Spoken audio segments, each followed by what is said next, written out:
Hello again, friends. Welcome back to twitch.tv/trooperberry, and welcome back to the Long Dark, where we, well, we had a last episode was like one big long detour, basically. I once again managed to misplace my repair materials for the radio towers in the signal void, but this time it actually worked out in our benefit, because while we were wandering about, we delayed long enough to where the bear at Trapper's actually showed up in a convenient spot. And we were actually able to land a hit on it from distance. It vanished. It did like the little glitch it usually does when you hit a bear, it charges, you zone into a building or a car or whatnot, and then when you get out, it's just completely vanished. And then when we started to just go to Milton anyway, it suddenly reappeared behind us, which was freaky in its own right. But as I only discovered later, it did so while and it was still bleeding from the shot that we landed. Now, normally it doesn't do that. It normally stops bleeding. So I don't know what changed, but I'm really happy it did. Because while we're going about doing our business here in Milton, fixing a tower and running off to HRV, there is, in addition to just a whole heap of bear meat, there is a bear hide curing in Trappers. And when it's done, we'll have a decision to make. We will either have, if we can find a bedroll somewhere out in the world, we can use that, make the down bedroll, and then we can tear down the our bedroll, which is currently 40% condition. We can break that down and then use that in that fresh bear hide, turn it into a bearskin coat. Or if we don't find a regular bedroll, we'll just use that hide to repair the bedroll, and then we'll probably have to go find another, but to take another bear eventually, because that repair is going to be like at most like what, 30, maybe 40%. So it's not going to repair it to full, unfortunately.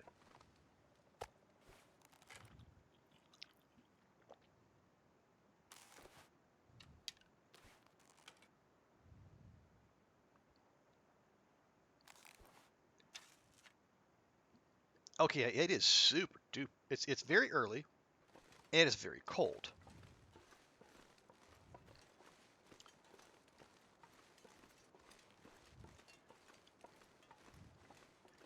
But what I'd like to do is repair this tower ASAP. Because if we can do that, then we'll have plenty of time to make our way to HRV and hunker down in a convenient spot. So when the aurora does come, when the scripted aurora comes, we won't have that far of a journey to make.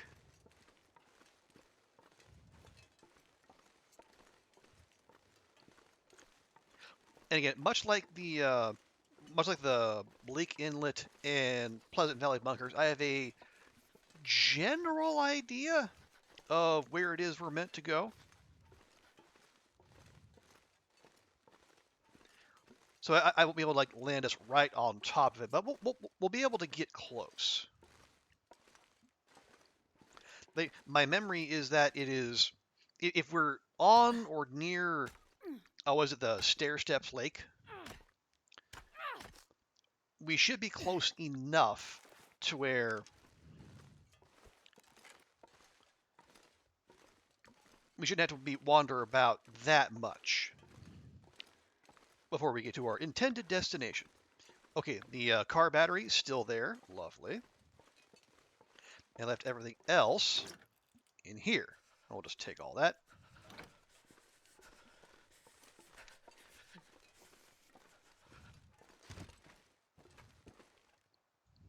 I know, Astrid, I know.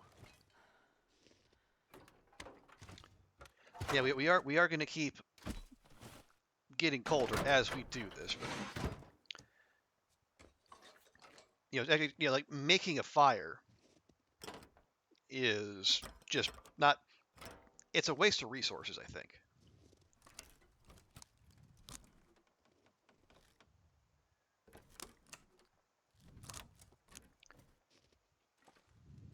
And of course, we save the most time-consuming one for last. But it had to happen at some point.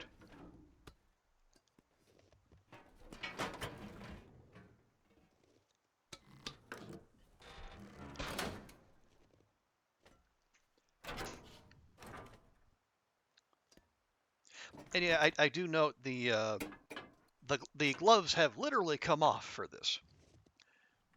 But no, I think so. We're treating it like the harvesting animations. We want to make sure we get it right, so we don't do it with gloves on. Freezing. There we go. And we'll just close it for good measure. I don't think that actually matters. But it's just, Astrid wasn't raised in a barn, so yeah, she'll shut the door behind her. Okay, so let's run back to Grey Mother's. We'll have Astrid warm up. Well, maybe give her a quick little nap, so we can set out for HRV at maximum energy as well. Well, okay. I was thinking we grab some steaks for the road. We got to remember, we will be moving through very wolf-heavy territory.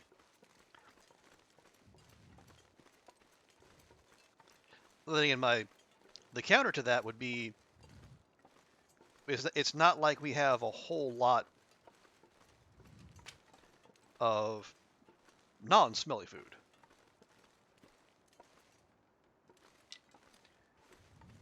Although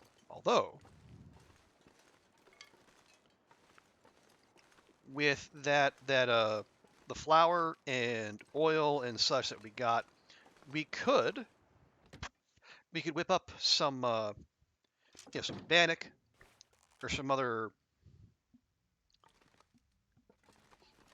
some other stuff that Astrid could snack on and would not have to worry about giving off some stink. Wouldn't even have to be that much.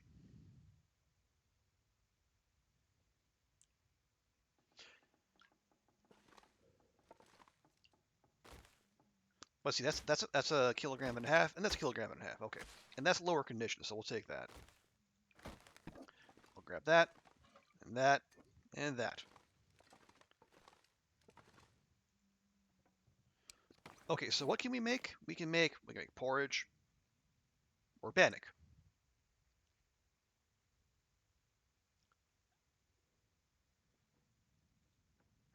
Okay, oh yeah, quarter. I keep forgetting how much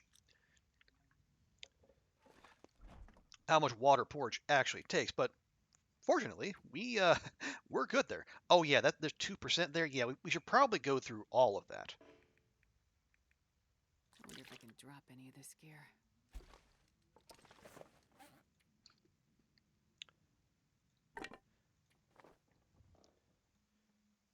Yeah, because if we're not going to be able to use it as an ingredient, then we might as well get maximum benefit out of that porridge now.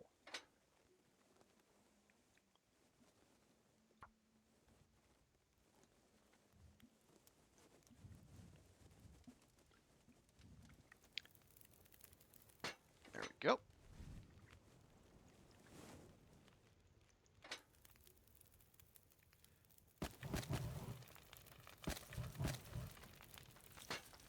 Okay, there we go. Oh yeah, we'll also have to make that birch bark tea. I think we have 2 of those, which is perfect. We got 2 cans just sitting right there.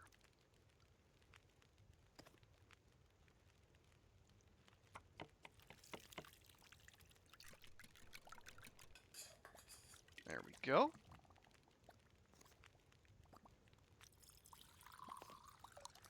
Oh yeah, are we out of coffee? We have no prepared coffee. I might make 1.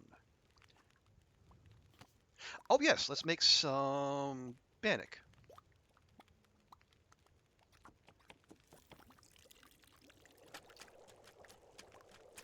Oh, careful, careful. Okay, good. Porridge, porridge, tea. Astrid's taking turn as a short order cook here. Got a whole mess of stuff. And you gotta pay attention lest something burn.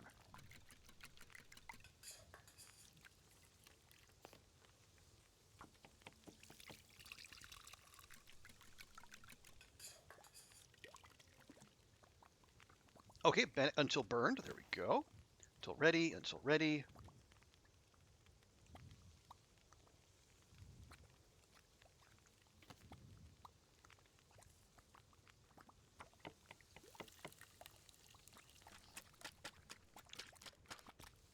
Okay, porridge good. Porridge good. Bannock good. More bannock. Do we... Yeah, we could stop at some point.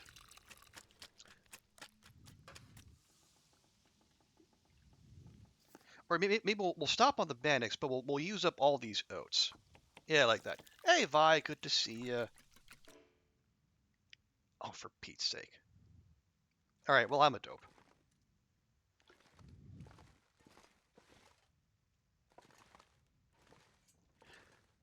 How's your weekend going, Vi? Hope you're doing all right. An hour for that?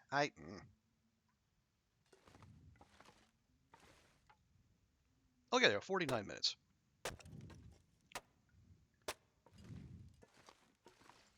Well, okay, here's the...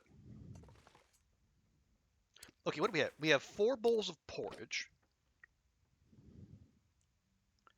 And we have 4 things of bannock. That's probably enough for a while. But I don't want to waste it. Nope. There we go.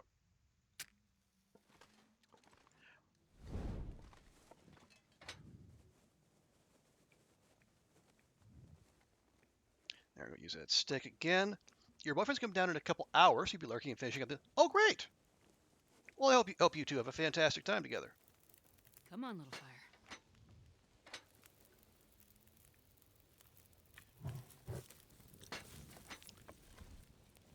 Okay. That's a waste of a match, but you know what? We're just gonna have to deal. Hour and a half. Okay, and then yes, all the porridge. We can leave some of the flour behind. 12, 12, 12. Wow, that lines up remarkably well. You're doing good. Chemo number 5 was Friday. Last one's April. Hey, now that's something to look forward to. And in addition, you got the after the last chemo comes the steakhouse visit, so you got even more to look forward to.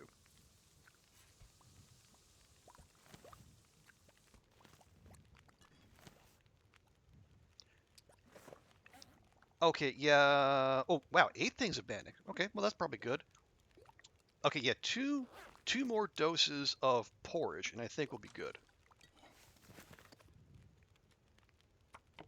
Oh wait, no, it won't be 2 because it's still doing the stupid rounding thing. Yeah, it's still doing the stupid rounding thing. Okay.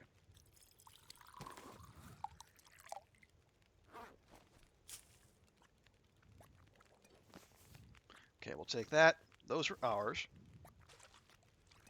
There we go.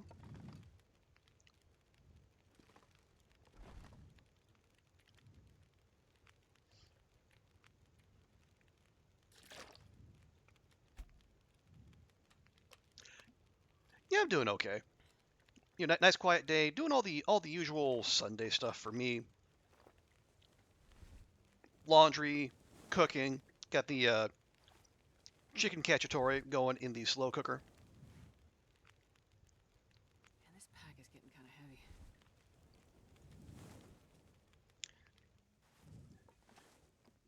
Oh wait, I was gonna. No, I was gonna make coffee, but you know what? Forget it.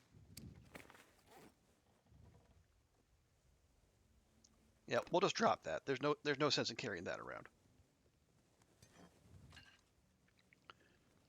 Oh, nice. That is still hot, so we'll get the warming up bonus from that. Well, the search window is May 3rd to 17th.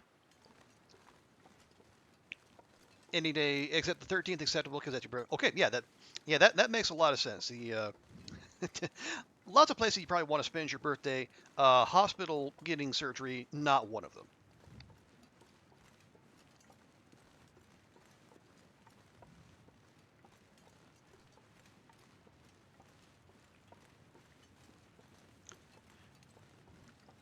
But yeah, other than that, just try to keep things nice and quiet. I tried to be a little bit more fiscally responsible, you know, this month and next. One, because we got the trip back home coming up, but also yeah,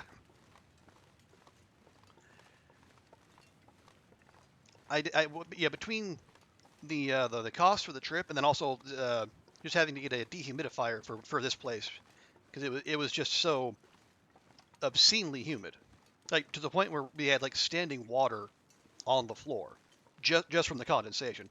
I've had to tank a few costs I didn't necessarily expect to come. So, and we're doing fine, but I would just like to just be a little bit smarter. No unnecessary spending. And I don't know and I know that I know that's real unique for me. Oh, hush you. Oh, Evan, welcome in. Good to see you. I hope you're having a good weekend. And we're just gonna breeze right on by this doggo. We have places to go, things to do, and booping wolfies on the snoot is not one of them.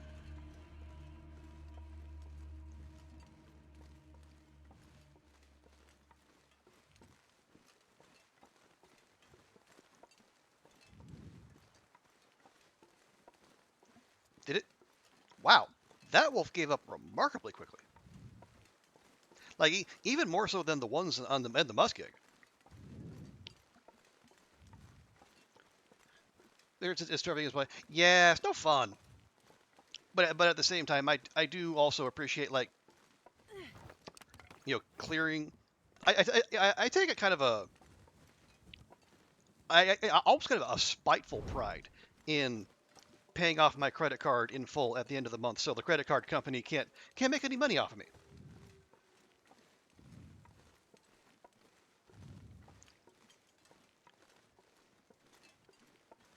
They from what I understand, the industry has a word for people like me, and that's a deadbeat. Again, because I'm not profitable. Evan, I believe we're on day 148.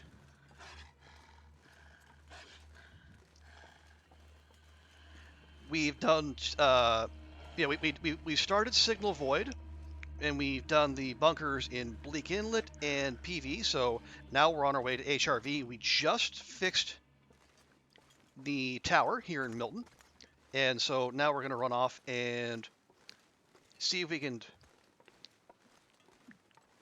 land ourselves at least close to the bunker. Best you've done is 20. Well, hey, that's everyone's got to start somewhere. And I'll say I started out initially my Loper PB was 1 day, but you do what you can, and if the runs don't go your way, you look back and you figure out what went wrong and why it went wrong, and you try to adapt.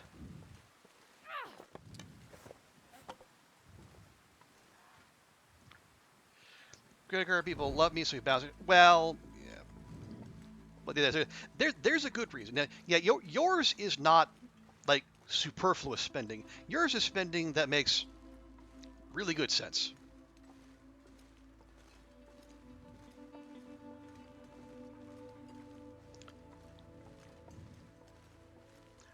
Yeah, and like the one of the stock phrases we have in the community is that death is the best teacher, and like when you do die, more often than not, it will be because of something you did or you didn't do. Like you weren't paying attention to audio cues and you missed the sound of bear crows, or you thought you had more time on the fire that you did, and then it goes out, and then you get cold, you catch hypothermia, and then just things spiral from there. There's usually something you could have done to prevent that death, unless it's like an actual like genuine bug, like we've seen clips of people just falling through the bottom of the world. That you really can't do much about. I wonder if I can drop any of this gear.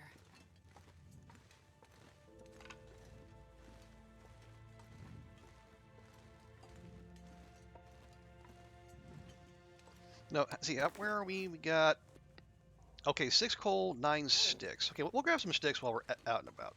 We'll be fine. Or I can grab a couple. Or I can just leave myself a bunch of sticks here. Gee, Merry Christmas. So obviously we've been here before.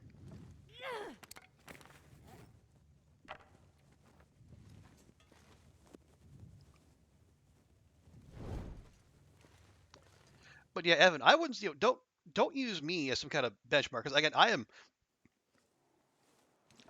still figuring things out as well. So again, the benchmark you should be having is just yourself. If you're learning and you're improving, you'll be just fine. And then if you're learning, improving, again, the most important thing, if you're having fun. Okay, yeah, I figured this was coming.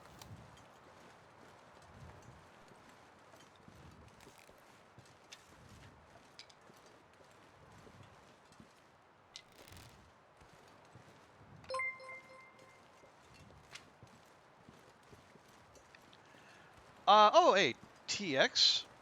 Thank you so much for the resub. Was a benchmark, a low level or high? It's no, it's a benchmark. It's a mark you make on a bench. I don't know if you got that, TX. But welcome in. Thank you so much for the resub. Off to get things done. All right. Well, appreciate you hanging out, Vi, and you have a fantastic day.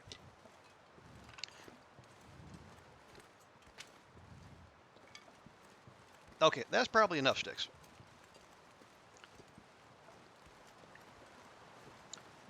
There's no main objectives. Oh yeah. It's I will. Oh, for first off, Evan, thank you so much for the follow. I appreciate that. And as far as like objectives, like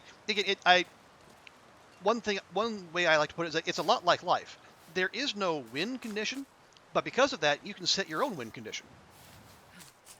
Do you want to map the entire world, make a full set of animal hide clothing? Do you want to be protector of the buns? Protect them from all the predators? Or do you simply just want to live one more day than you did last time? Because those are all perfectly valid motivations. Just find whatever you need to keep yourself going. I can't believe I missed. I know we've been here. I can't believe I missed that. That maple, or unless that's a new maple sapling. And that was one that was added when the Travois update.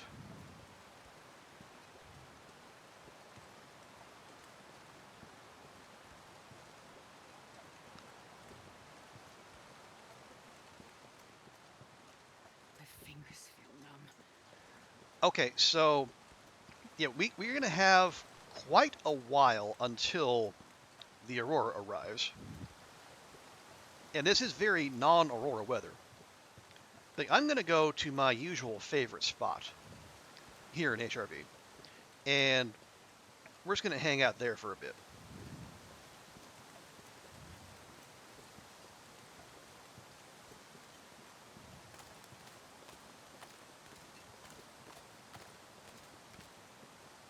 It is, admittedly, a little close to a bear patrol path. Wait, stairs? Have we not been to stair? Oh, so cold. We have been here, right? Yeah. We've at least, you know what we did? You know what we did? We came in, we got the cured bear hide from the memento cache, and we just left. And honestly, I get it. I do. Yes, Evan, we are doing Signal Void, the first of the tales from the DLC.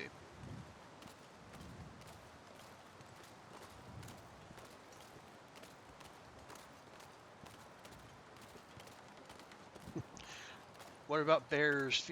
Well, it's hard to tell sometimes, TX.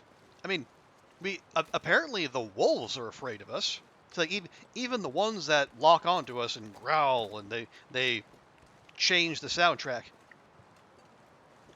Even they seem to give up on a regular basis.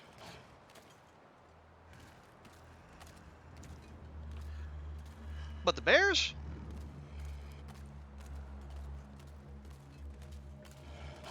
Are you serious? All right, come on. We gotta go.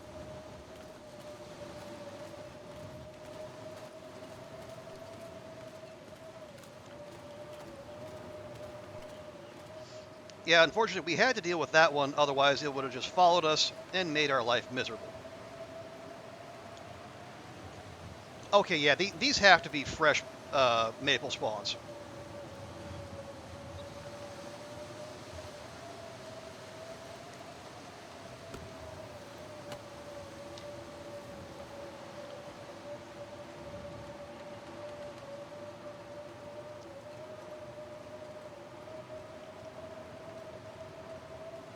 All right, come on, Astrid.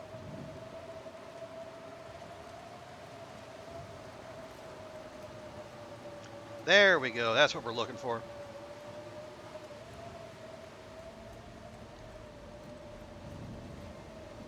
You're in the Forsaken Airfield and you repaired the signal, but you only got a metal supply cache.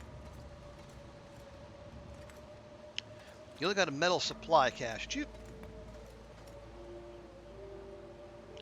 Oh! Okay, we warm up back here? We are. Good.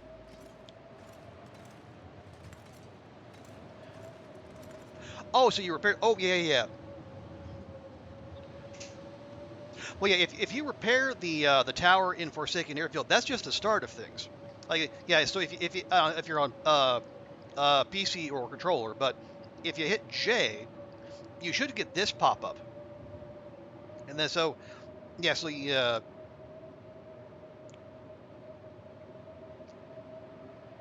it'll tell you you need to fix. Yeah, there you go. So repair the outside the Forsaken Air control tower, and then they want you to repair that one and that tower transmitter and that transmitter. And then each time you repair a transmitter, it'll send you to. It'll start a signal somewhere either in that zone or an adjacent zone, and then when you find that bunker, that will that'll be the thing that progresses the tail.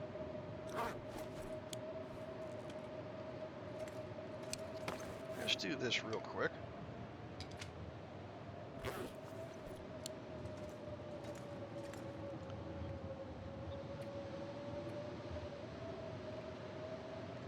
Okay, Mountain H. Lake. Oh no. Okay, that's the monolith lake cave. So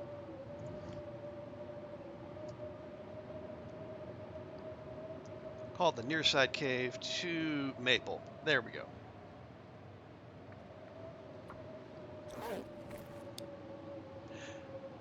Now, so when you fix that, you will have there in addition to the story bunkers.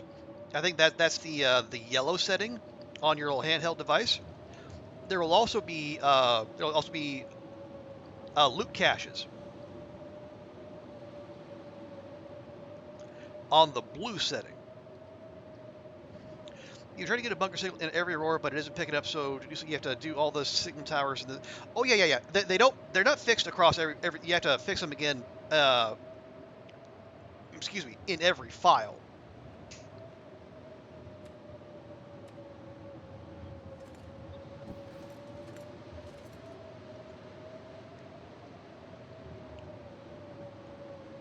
But I say the thing to remember is that you will only get a signal if you're in a zone where either in that zone or next to it you have fixed tower. Because like the way the towers work is they will give you the signal in that zone and then in the adjacent zone. So like for example, we just fixed the tower in Milton, so that will give us a signal here in HRV in addition to Milton. And like so in addition to the story bunker, any loot caches that are here or here will be available to us during an aurora. Same things like so like when you fix the tower at Forlorn Muskeg, you can also find any loot caches in Broken Railroad, Mystery Lake, or Bleak Inlet.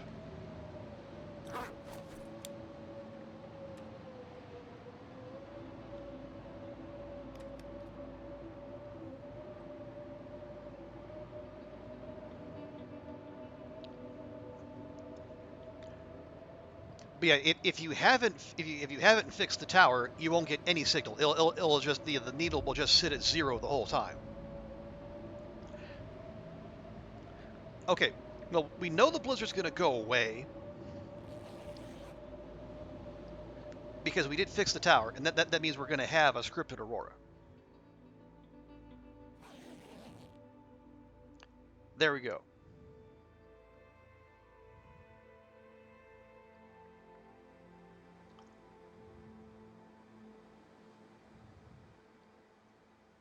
See, how's our clothing?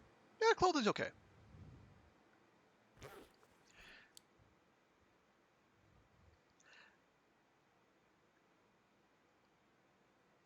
I think yeah, we can probably let's see if we can get away with 1 more hour of sleep. By that time, we should start hearing signs of the aurora.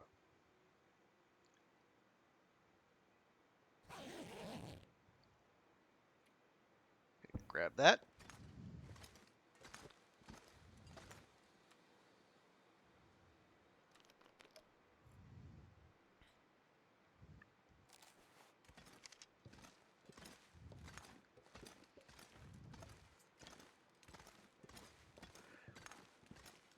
And check. Okay, nice clear night. That's a good sign. Ooh, I had a thought. Do we want to go grab that wolf real quick? But I fear we're going to get distracted.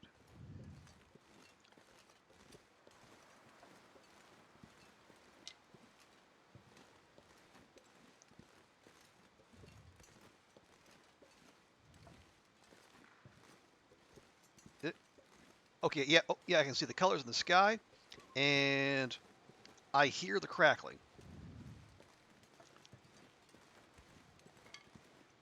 Now we're going to need a bit, because yeah, it's going to be about an hour, or yeah, about an in-game hour before we will actually get what we're looking for.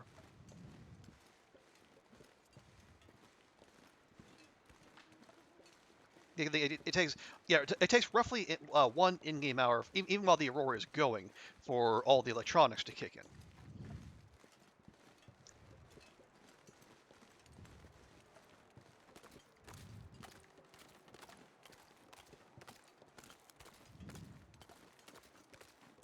Now, there's not a chance this is going to work, but I just want to see. Okay, yeah, I figured.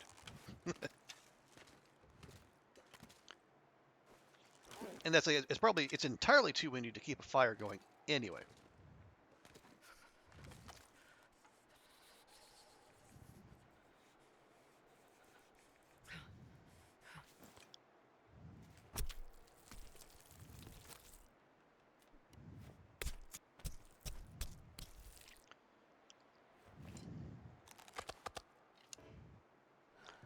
There we go. Yeah, finding a place where we can get a fire going would be highly advisable. Maybe back here.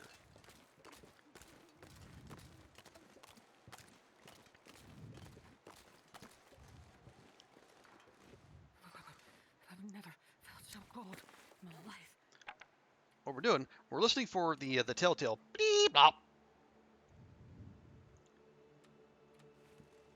That'll tell us the electronics are active.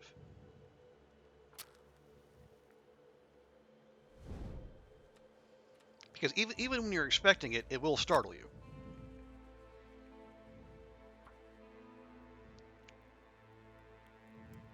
Now, as I found out the hard way, pretty much every time. Come on, little fire.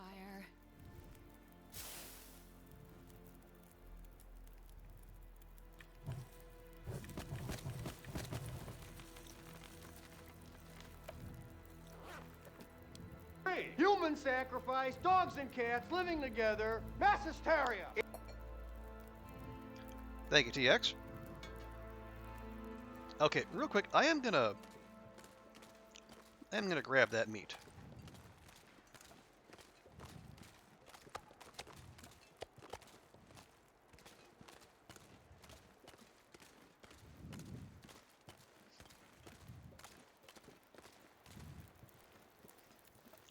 Oh, okay. Do you see those deer magically vanish? That's another good sign that the aurora is on the way.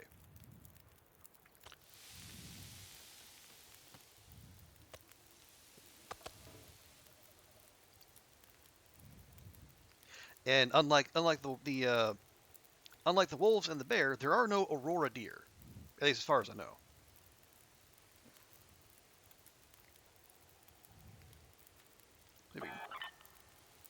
There we go.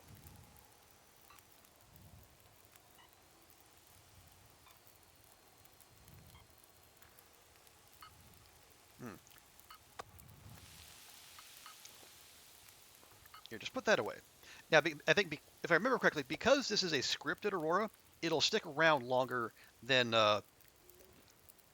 just your regular RNG aurora.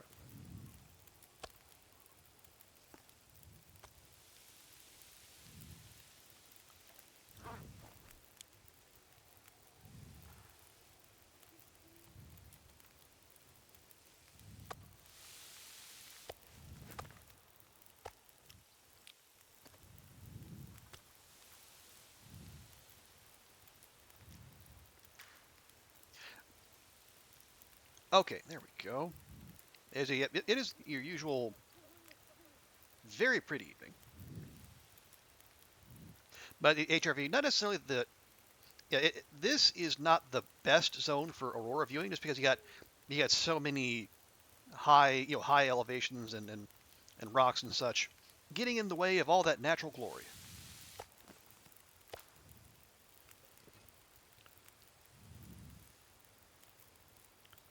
They're trying to warm up here, but we're not exactly doing a very good job of it. Oh yeah, we could do what I said I was going to do a long time ago, actually make that coffee.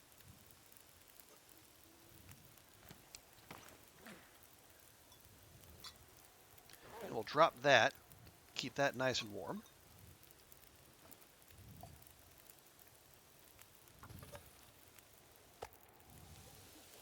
Okay, yeah, see, it's already... Yeah, we're at -0. My favorite, definitely rational number.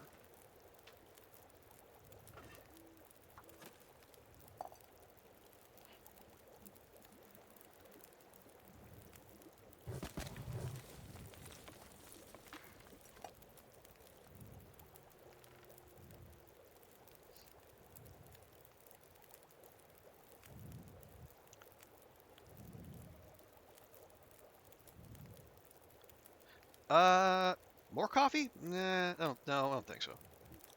Right, for what? We got 0.7. That'll give us 1.2. There should be water in the bunker when we get there. Okay, this is fine. I hate having this much fire and not using it, but we are here on a mission. But we also should probably warm up as we go. So you know what?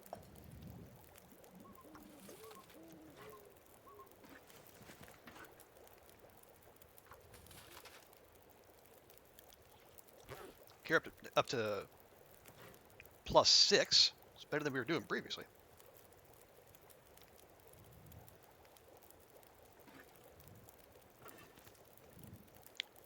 Okay, that'll do.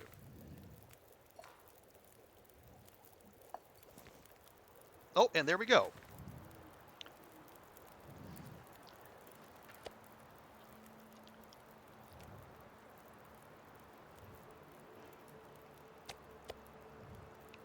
Yeah, I figured that comment would bring TX out of hiding.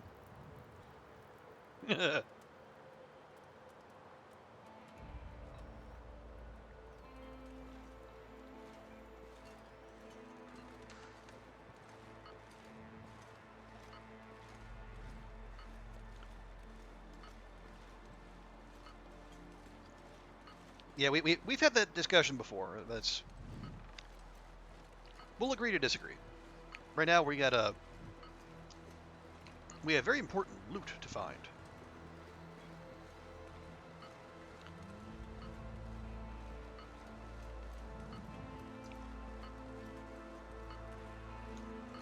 Oh, you're waiting for your flight. Wow. Oh, right. Yeah, it is Sunday, so that is your travel day, isn't it?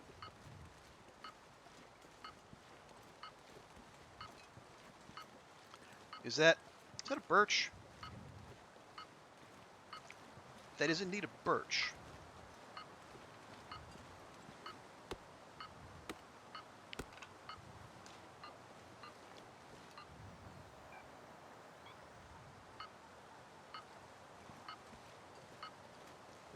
Okay, where are we going? Oh, wait. I think I remember this.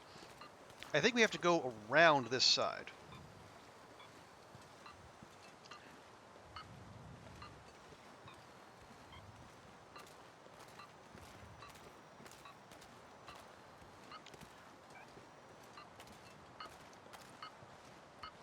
Yeah. Okay. This is looking more and more familiar.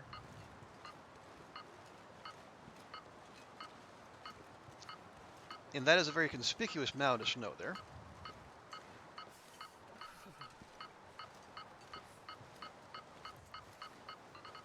There we go.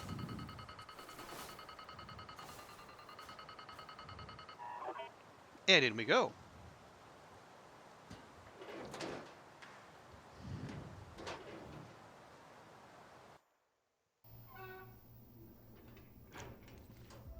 Okay, Bunker Gamma. Remember first time we tried to well, I think the first time I tried to use it, I think I like other people thought that, excuse me, like the needle, rather than being signal strength, it was like telling you what direction to go. But obviously, not the case. Yeah, that was, well, again, that was, it was early days. We were young, naive. We had no idea what we were doing. But speaking of things I remember like when we came here on the Stalker run, this was the bunker where we actually got 7 firestrikers in a row. I think we got 1 in the workbench, and we got 6 back there in the back corner. Lantern fuel. But yeah, this being Interloper, I don't think we have to worry about that. That would be bizarrely. Ooh, new pork and beans. You know what? Given the absolute dearth of loot we found on other Loper bunkers, that's actually pretty good.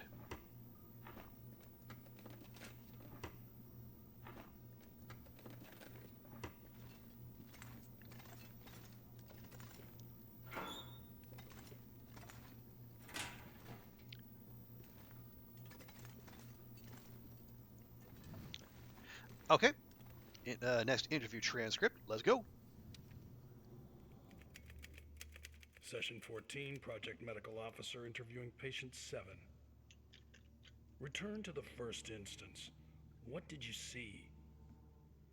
It was at the beach. Just pictures in my head, feelings.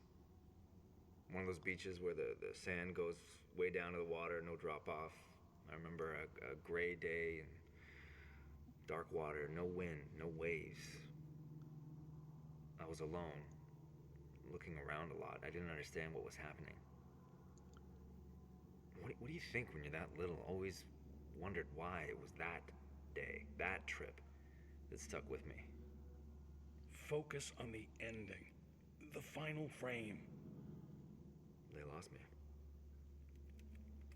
Just a little kid. I do appreciate the coffee cup stained in that bottom left corner. Gives it that lifelike feel to it.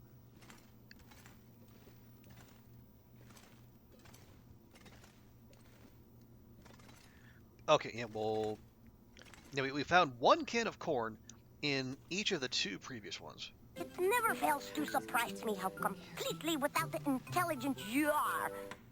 Thank you, TX. Appreciate you too. No. Okay. No. Oh, wait. There we go. There's our can of corn. And actually in decent condition too. And wow, tomato soup, can of corn, and pork and beans. That's a smorgasbord, this joint.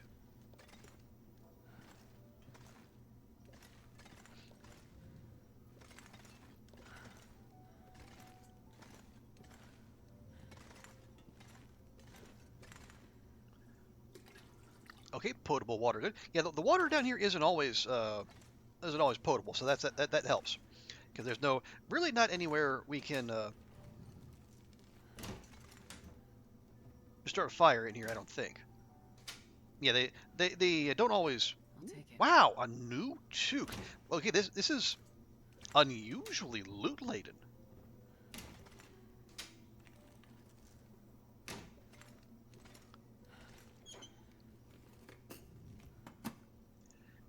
You thought that was a different one? I see how it is.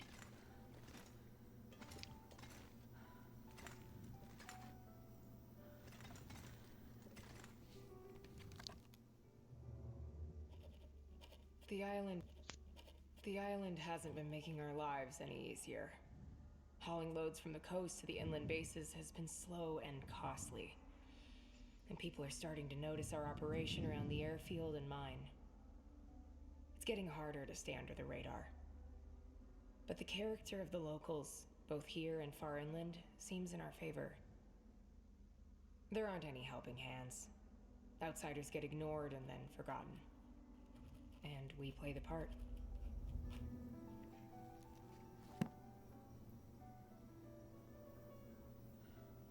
Okay. Bunker Gamma searched.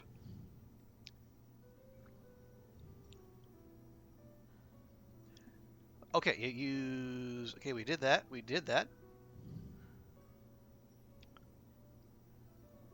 Okay, use a repair network to search for Forsaken Airfield for signs of additional bunkers. Right. So now we got to go back to the airfield.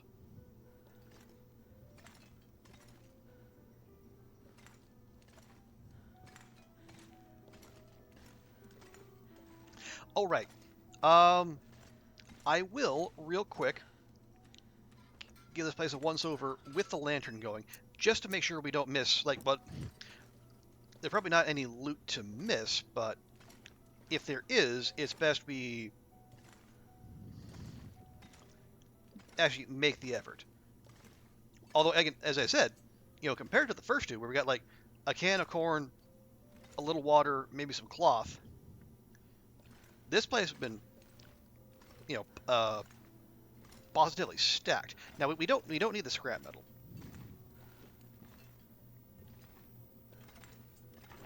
All right, the drawers, missed those.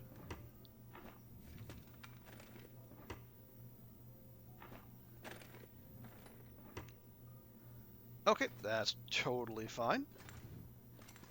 And can't search those. Probably not much to hide in there anyway. We got wires, scrap metal, fuses. Yeah, I guess if you come here before the other ones, I can see where you might want those, but we do not.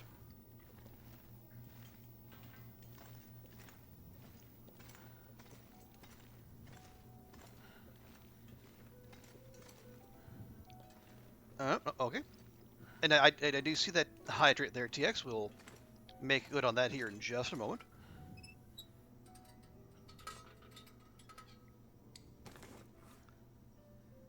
That's at 1%. Let's see, 20, quarter kilogram. Yeah, I think those three combined are still less than one of those.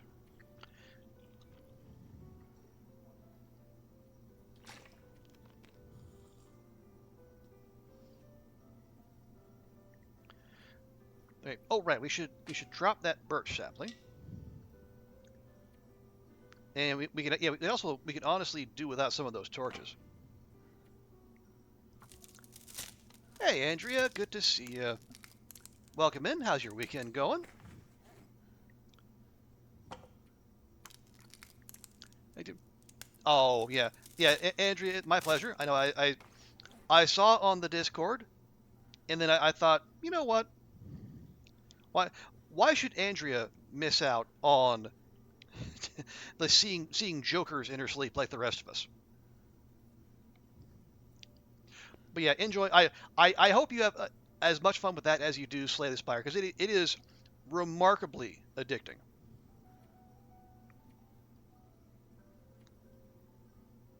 Okay, admittedly, looking around 10 pieces of coal, probably not all that necessary. But it's been good. You finally opened your stained glass project. Nice. I look forward to hearing about that.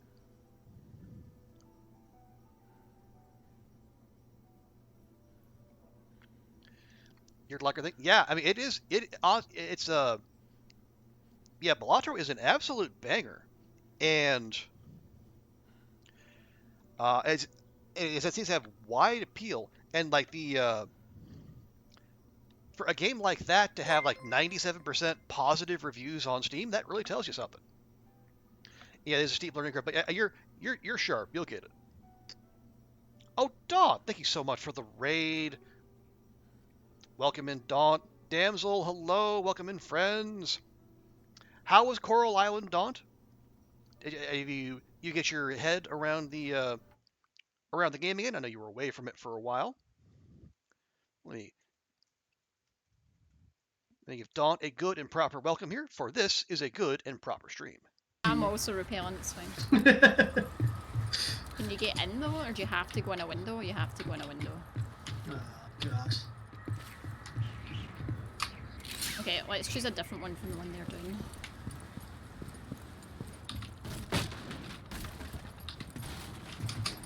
Oh no. No!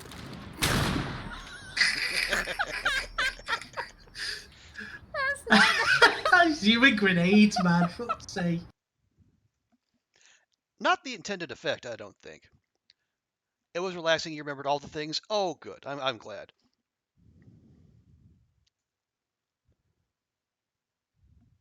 Look at Vander Shadow meaningfully, you can distill everything that was good and worthwhile about that franchise, everything that was frankly revolutionary, and I would argue that Scream is every bit as revolutionary as Halloween was, and you can update it and do it meaningfully. It's possible and it's been done. So fuck off, Halloween Ends, like, bring it, because the bar has been raised.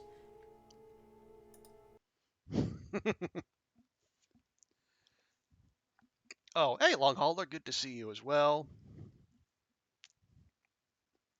But yeah, folks, welcome in. Thank you so much for the raid, Dawn.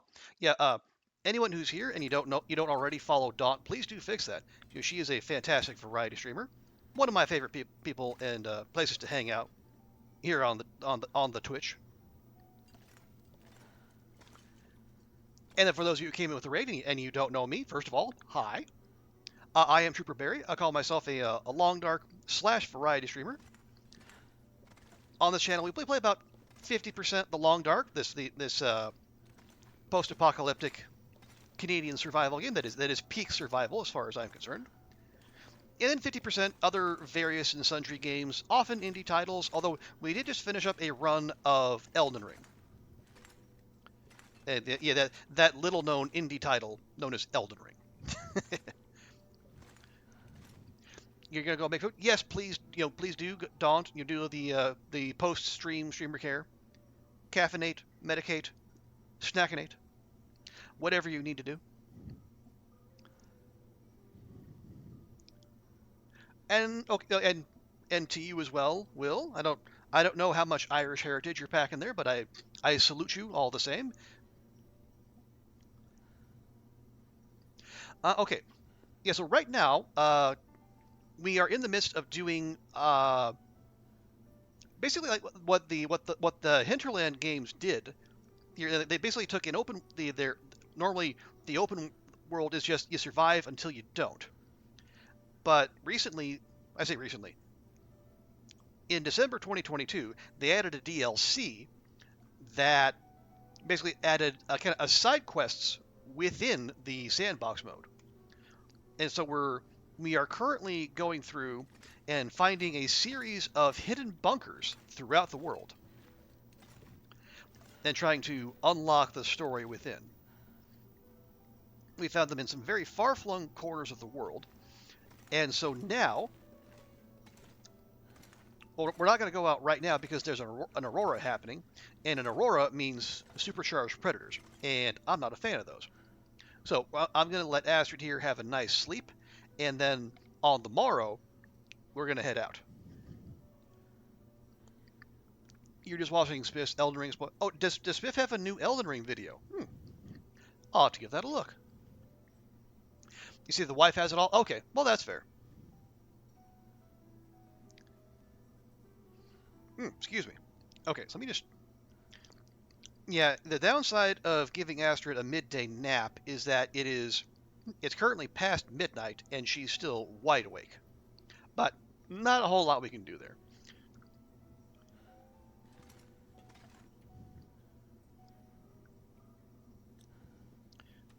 So we'll make sure she's nice and hydrated, and then we'll just have her sleep as long as she can.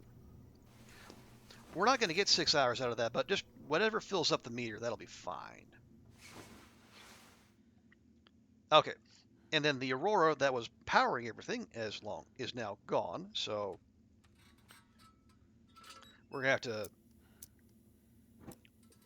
use our own light source to get out of here. Take our birch sapling.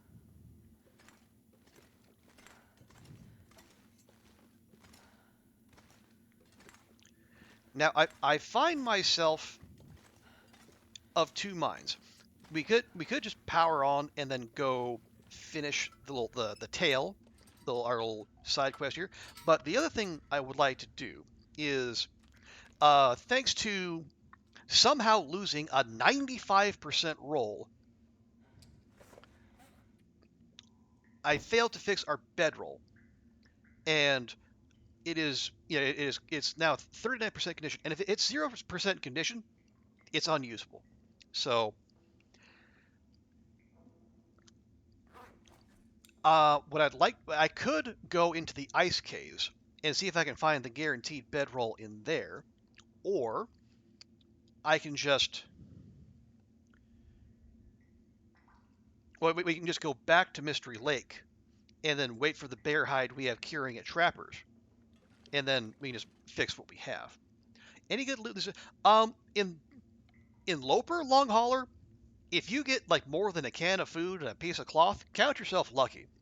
Now, the first two, I got like the can of corn, cloth, some water, maybe a sewing kit.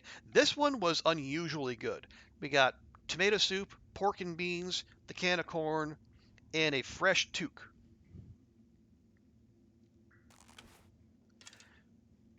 So yeah, it was as DLC bunkers go, it was remarkably stacked. I brought the flour and I brought all the cooking materials with me. No heckin' wonder we're so heavy. My God, we got almost a kilogram of flour weighing us down. Well, don't I feel dumb? Yes, yes, Andrea, toque. This, and not just any toque. No.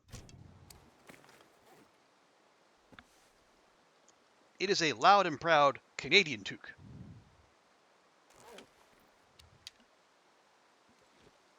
Thank you for not calling it a beanie. yeah. I think. Yeah. Raff and Hinterland would come after me if I started calling it anything other than a toque. And how do we do that, long hauler? Well, 5% rolls happen. Not often, but they do happen. Sometimes it's in your favor. Usually it's not. Yeah, they have a basic cotton toque that is kind of but then they have the wool toque is like top of the line headgear.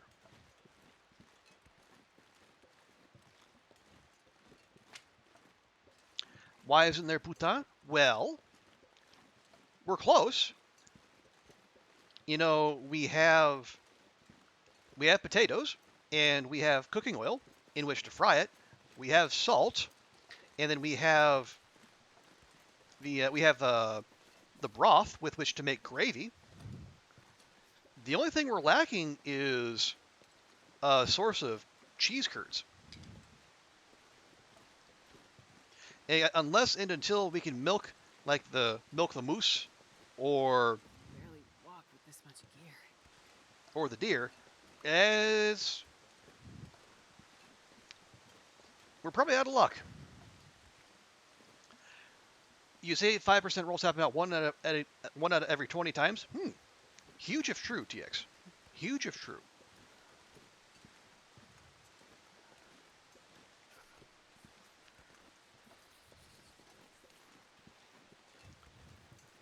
Okay, so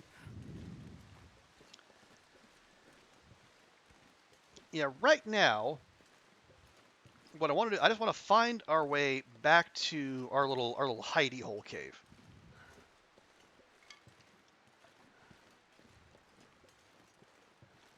Starting to feel numb.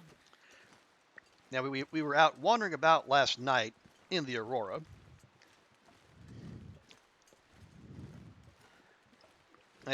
But what this zone, Hush River Valley, is one of the more difficult ones. One of the reasons for that is there are no man-made buildings other than that bunker we just saw. So there's unless you find a convenient cave, there is nowhere to hide from the elements.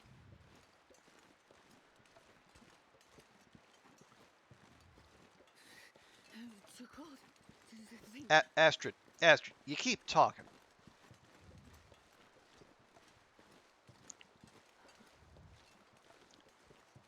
That's going to be an issue.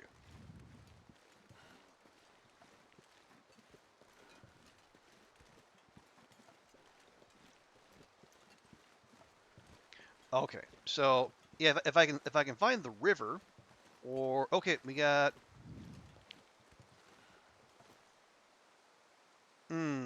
Okay, I think I know where we are. Yeah, if I can find the river, I can orient myself, and then we can work from there. But I think that might be Stair Steps Lake there, and if it is, we're just fine.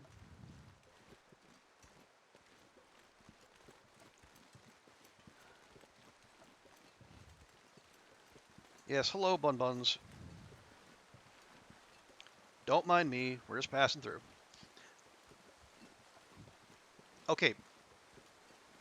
Birch sapling leftovers. I feel better about this.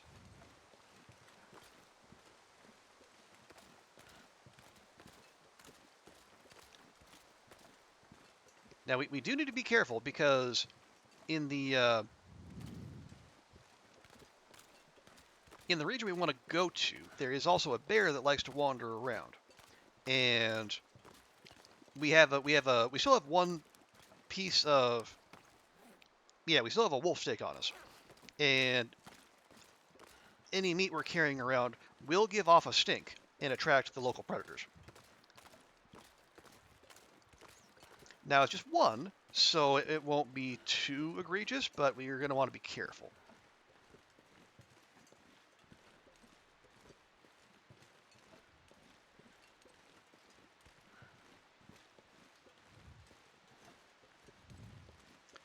Okay, and we just did a big damn circle. I hate this. And do I have any charcoal? I do not. Okay. Well, mapping is not an option.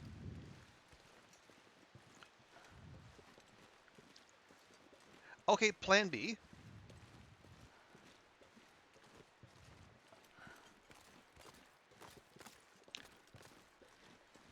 we're just going to head up this way. We're going to try to get to a high spot, then we'll see what we can see.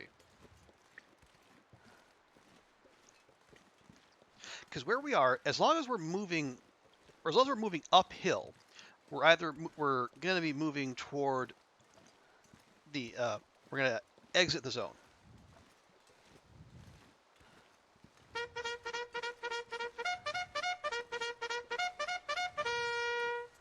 Thank you, TX.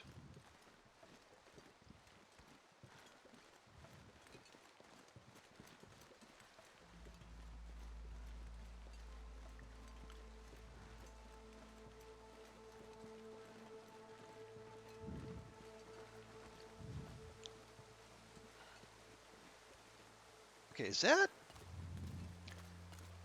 No. Oh, no. Okay, those are deer tracks. Those are fine.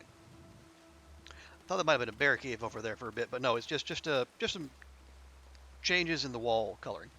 Have you ever played Mon Bazo? Does not sound familiar, long hauler. Okay, hypothermia risk isn't bad.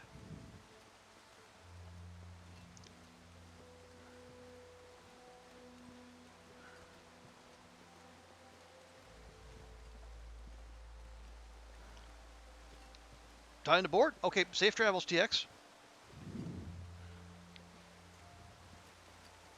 We'll catch you later.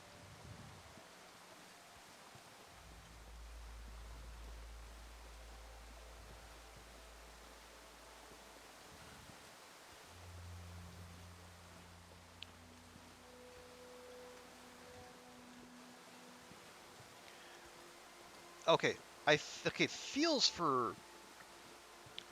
Okay. Okay, now I know where we are. That right there is Stair Steps Lake.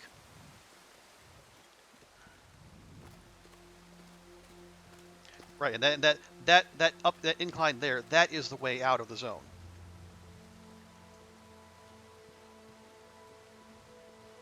Right, yeah, there are the deer we saw on the way in. Thank you, game.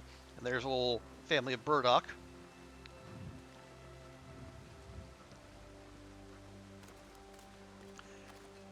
Right, and then there under that rock will be the campfire left behind, and you see the crows there.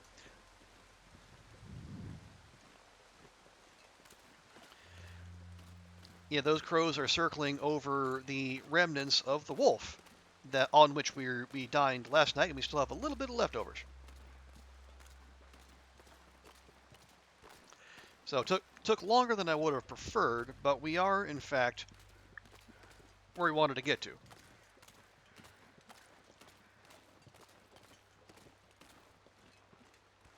It's like a watered-down My Summer Car, and in Canada. Yeah, I can't say I heard of that. And like, how is there much in My Summer Car to water down?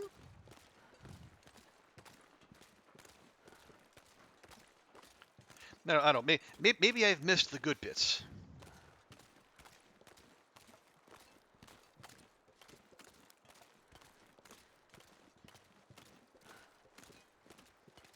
Okay, yeah, deer running off this way. It's perfectly fine. We can use the deer as bait if there are any wolves in the neighborhood. We have the wolves go for the deer, and they'll grab the deer. Then we nab the wolf, or they might just run away. Never you mind.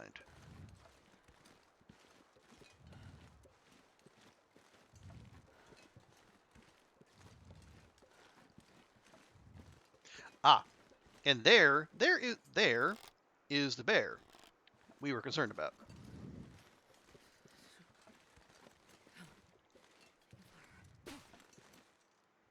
Okay, gently.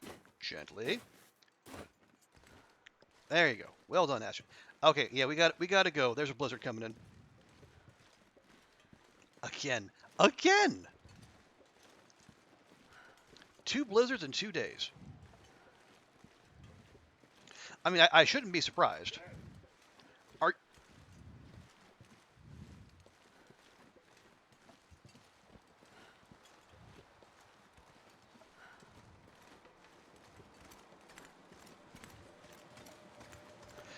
Okay, I heard that wolf bark just as we were coming in here.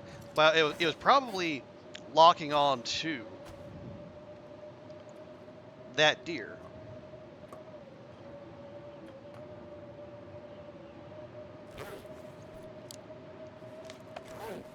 Good grief.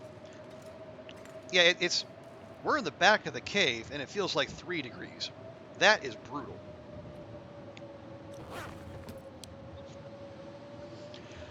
As the car building is simplified, more ways to make money, like okay, yeah. If it's that kind of game set in Canada, I would be stunned if there wasn't the option to make maple syrup.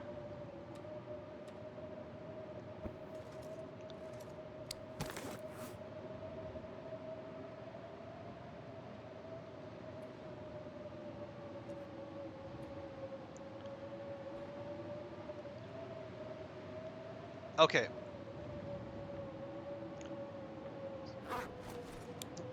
Oh yeah. The coal. The coal is also what's loading us down. Let's split that stack.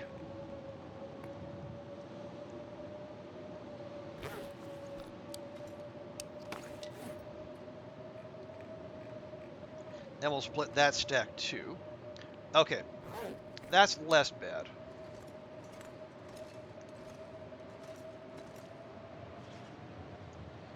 But yeah, we're gonna want to be careful about this because we could very easily find ourselves in a situation where we try to sleep in our bedroll and it gets so cold, even that and being in the back of the cave won't keep us warm enough to survive.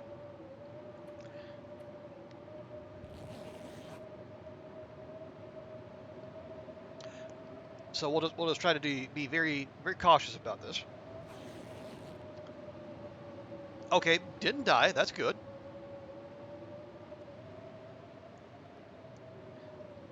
Yeah, the blizzard raging on. Yeah, and immediately I don't have much of a sample size as Interloper goes. We're playing on Interloper. For those of you who aren't familiar with the Long Dark, it is the hardest base game difficulty. The loot settings are at their lowest. The weather is at its harshest. There is and some things like some tools and like firearms, they do not exist in this world at all. So you have to make your own tools, and the only weapons you have are like a flare gun and then a bow and arrow. So we're just about to take over into day 149. And this will be the 102nd blizzard we've endured. That is a blizzard just about every day and a half, I think. I know we don't have TX here to do the math for us, but I'm pretty sure we're in the ballpark there.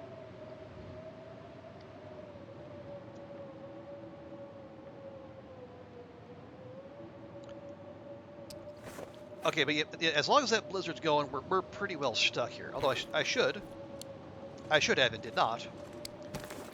We'll put that birch sapling there, and we'll make note of it.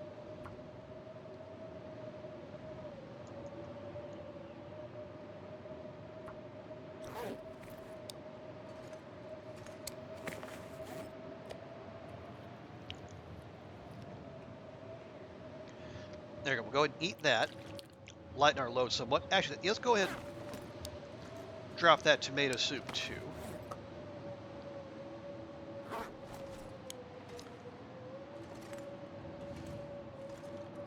Let me go ahead and pick that up, because if we leave our bedroll out, the bedroll loses condition over time, but the same as our clothing.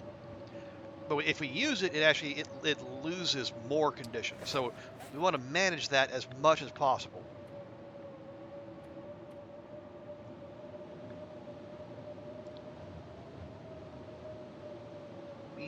We can just, we can fix up our toque, or we can just swap it for the very nice one we found in the bunker.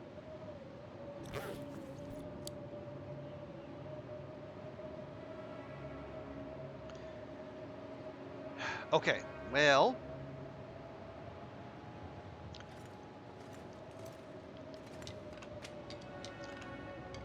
I hate just standing around and passing time.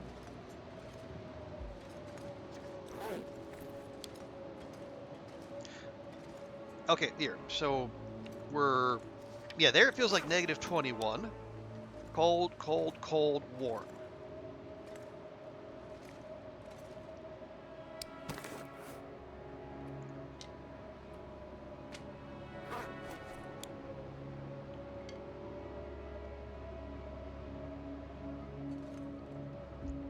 Okay, so we want to put that right about there. There we go. Yeah, and that is just to let me know where the inside and outside portions of the cave. Like, if you notice, there's a large temperature difference between here. It feels like negative 21, and then here it feels like positive 7. So what I'm going to do,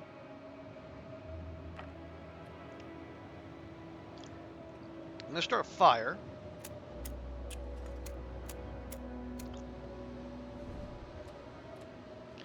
And I'm going to make sure it is on the outdoor side. And the reason we want to do that is because now, if you have if the player and the fire are both on the outside bit,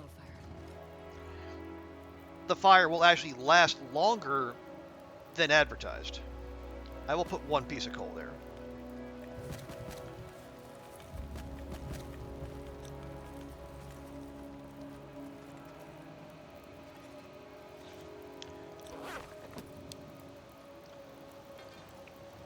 Right, and as long as I'm here and that fire is here, it says 3.5 hours. It could be, but it'll last at least like 4 or more. Okay, I don't. Okay, the wolf did not despawn because the blizzard kicked in. I'm not a fan of that at all. However,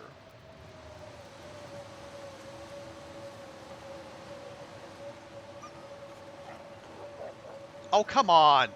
Come on. Where's your hunting sense? Come get me. All right. Well, heck. I kind of hope to lure it back in here, and then I could, kill it, skin it, all that good stuff. But it didn't want to play along. So we'll use this time. We'll make some water, because it's always good to have a little bit of water and food left behind, in your usual stops. And this is my preferred hideaway while we're in this part of HRV.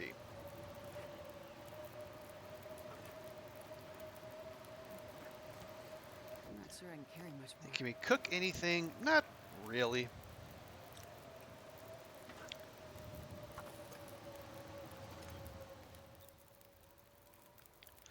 Okay, I think the blizzard is breaking.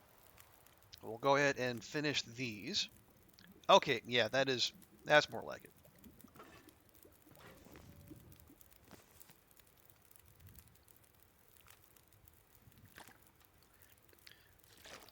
And we need to remember to drop all the water we're making, because having Astrid carried around would be counterproductive. See, I have... Okay, I still have a lot, all the bannock we brought with us, and several things of porridge. Now, can I reheat porridge?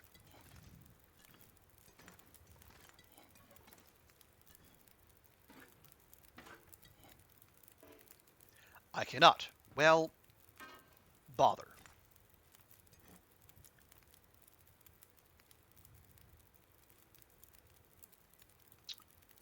Okay, well, let's, I don't want to waste that fire time.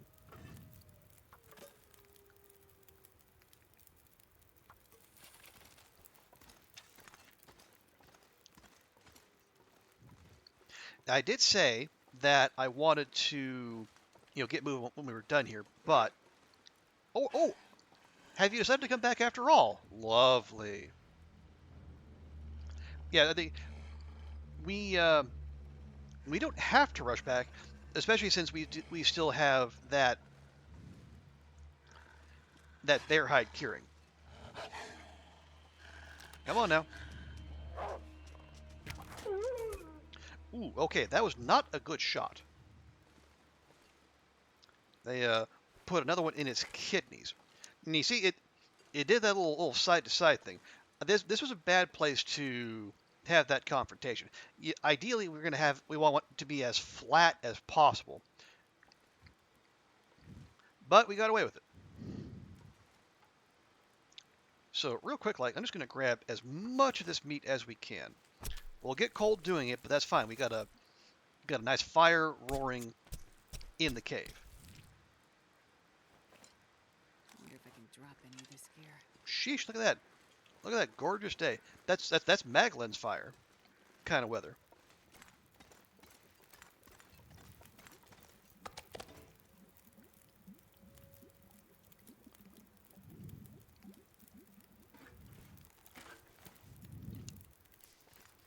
Is that a full one? It is. Okay, we'll just go ahead and cook that real quick.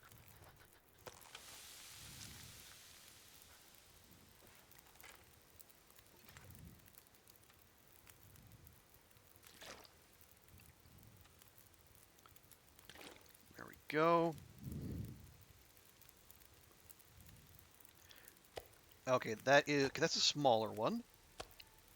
That's a full piece. And that's a full piece. Good, okay. So when these finish, we have time on the fire? We do. So when those finish, we will zip out. We'll grab all the things. We're definitely going to grab the hide. Maybe a gut. We can just have those cure in the back of the cave.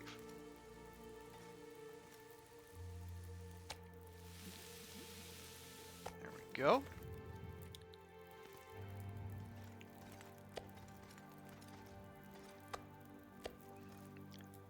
And cook.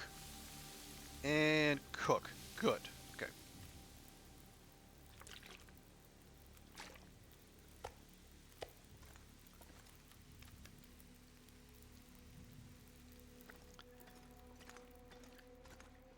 And the reason we want to grab the hides and the guts is because we can, if you put them in indoor locations, like in buildings or in the back of caves, you can pay no attention to the angle at which that doggo is in repose.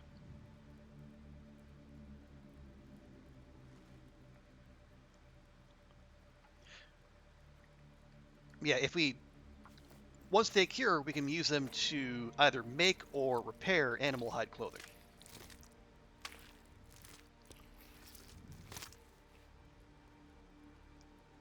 I tell you, we'll grab one gut, but we'll leave the other one on there so that we can delay its respawn timer.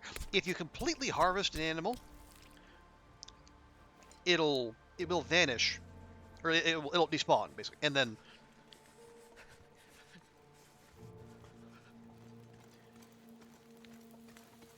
once it is done with all that, it'll be there to bother you once again. But if you leave a little bit of it, that respawn will be delayed, and then you can continue to go about your business with that little bit extra security. And because we already have a pretty decent set of animal clothing, we got rabbit skin hat and mitts, deerskin boots and pants, and then 2 wolfskin coats. So normally to repair them, you need 1 of the animal hide, like of that type, and then 1 cured gut. So 1 and 1 would be fine. We can leave that other gut on that wolf, and it will be easy peasy.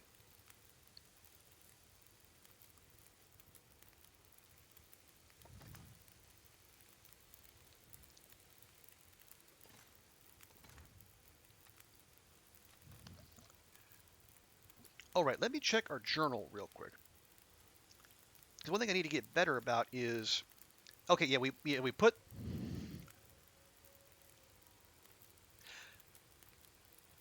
Yeah. So we started the bear hide curing about day 147, probably 149. So we got we got about 10 days until that hide is ready to go. Now we don't have to spend it all here. Matter of fact, I'd prefer we don't. Oh yeah, let me add to those notes. Let's see, HRV, near side cave, one wolf, one gun. Okay.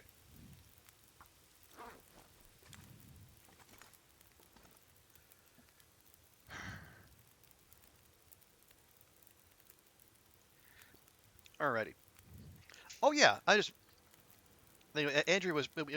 and I were talking about Balatro earlier. Anyone else picked up anything good in the Steam sale? Because I know I went and looked. It looks like almost everything on my wish list is on sale. That doesn't. It's not helping me make any other kind of firm decisions. Like if everything's on sale, then nothing might as well be on sale.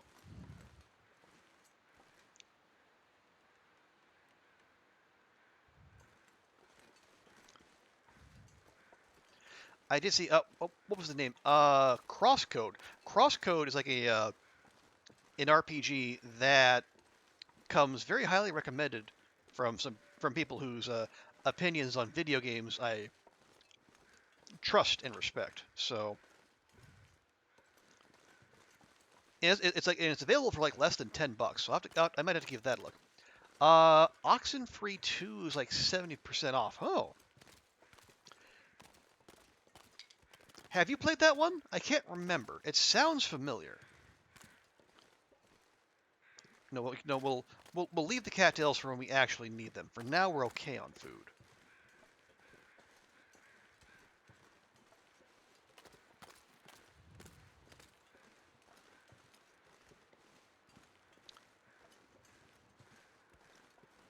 Oh, you played the first one. Okay. And I take it. I mean, if you're considering the second one, I take it the original Oxenfree was to your liking.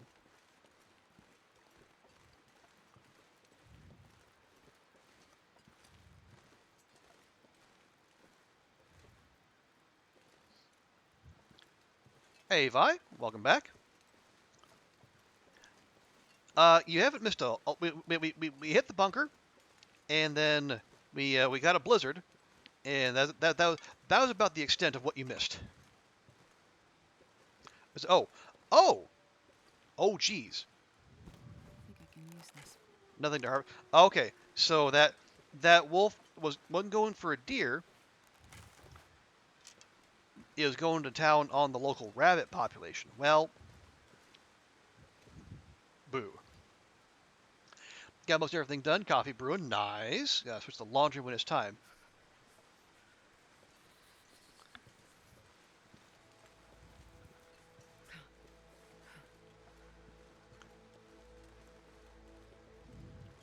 But yeah, I'll have to go because I think I have I think at last count I had like 125 or so things on my Steam wish list. I think I pretty much use it as bookmarks. I mean, there are things I want to buy them. I put them on there for the reason, and then somehow they just stay on there for years at a time. I think if I scroll all the way to the bottom, I can find like Okami, and that came out in like 2017.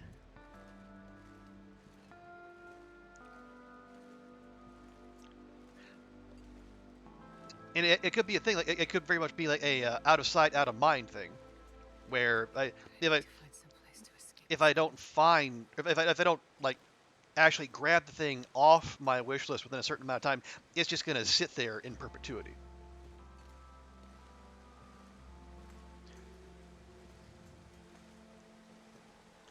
Okay, can can we wriggle past this? I think we can. Now the question is, do we want to? I would actually be happy just... Yeah, okay, it'll be 23 minutes. We're going to get cold. But clearing the scrub brush also clears a way for us to actually get somewhere. Oh yeah, we also had a fire going. I should probably not forget that. If at home, warm up. We're working on it, Astrid. One of your steam is almost 500. Wow. That is impressive.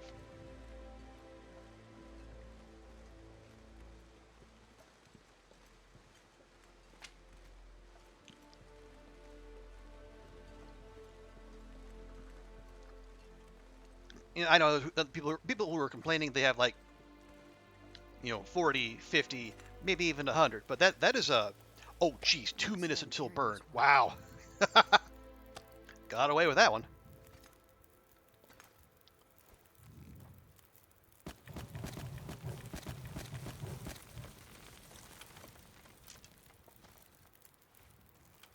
Yeah, I know people who are complaining about having a fraction of those. So, yeah, that honestly, that is, if not for already having cooking 5, that would have burned a long time ago. And that is on me for being that forgetful.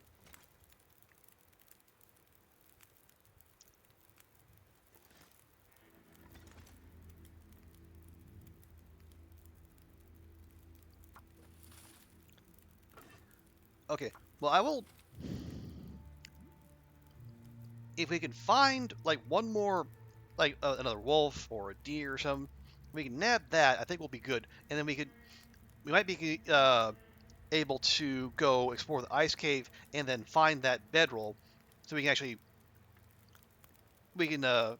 make a final decision on the fate of our bearskin bedroll. Hey, Ruak, good to see you. Welcome, welcome. How's the weekend going? We finished. We repaired the tower in Milton, and we have been to Bunker Gamma, which was unusually good to us.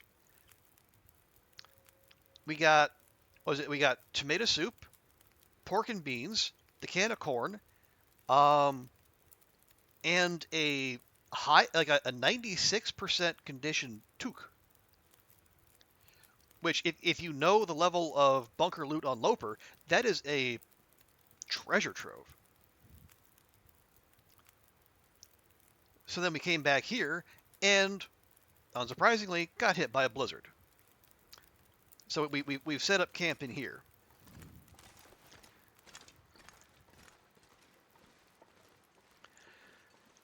So I am debating whether to go into the ice caves, go nose to nose with Sketchy, and then see if I can get that bedroll, or do we just head back to Milton, futz about for a bit, and then let our bear hide cure in Mystery Lake, and then use that to fix our bearskin bedroll?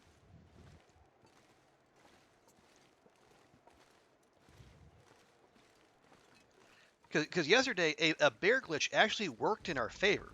I don't know if you were there, Ruak, but the trapper's bear, we plunked it from a distance, and then we had to zone in because it was charging us.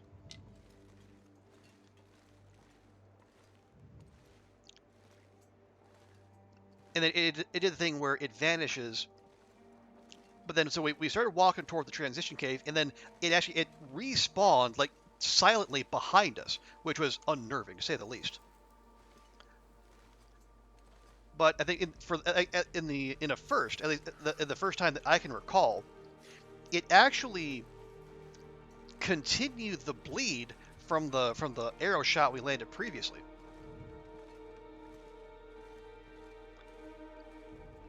So we just waited that out, and so we were able to.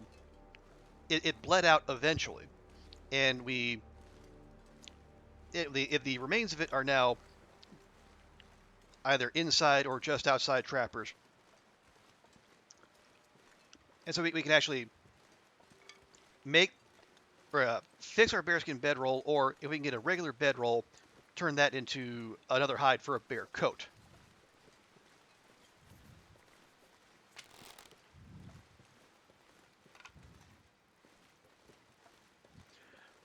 Oh, you had that happen too. Oh, wow.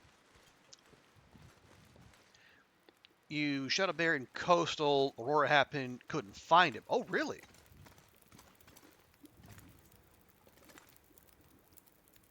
Wonder if I can drop any of this gear. Days later, you found him on the road. It was at 96% condition. Oh, wow. Get a lot colder soon. Yeah, that was a new one on me. So it's. I don't know if that latest patch has messed with the animal behavior again, but if the bugs are going to start, excuse me, if they're going to start working in our favor, then I'm all for it. He must have respawned bleeding. Yeah, because like so the way it worked, like, so it is weird. So if you know like if you're looking out from trappers, we shot it where it was by the outbuilding, and then it came charging us. We zoned in, and then when we zoned out, it was gone. And when we got to the rock, that's the big rock that's between trappers and the transition cave, it respawned. But it respawned and it dropped the arrow, like right by where that turn goes into trappers, by where the grave markers are. Yeah, so it spawned there. The arrow was on the ground and there was blood splatter. So yeah, it had to have respawned bleeding.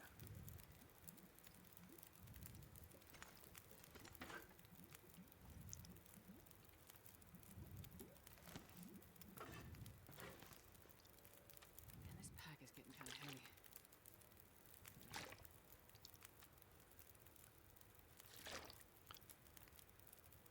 You found it in narrow ground too, okay, but no blood splatter. Okay, interesting.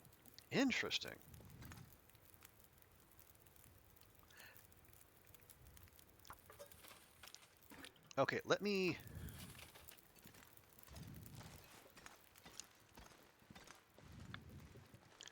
Go on one more quick forage.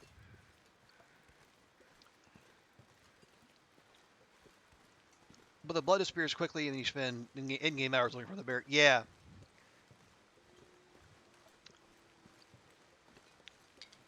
Yeah, earlier it might have just been a case of the blood disappearing.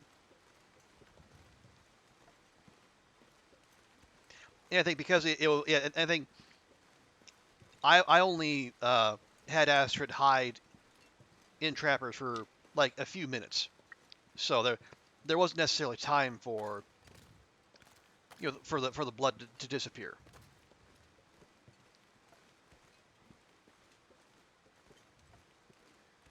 Okay, there's gonna be a wolf down there, but we don't.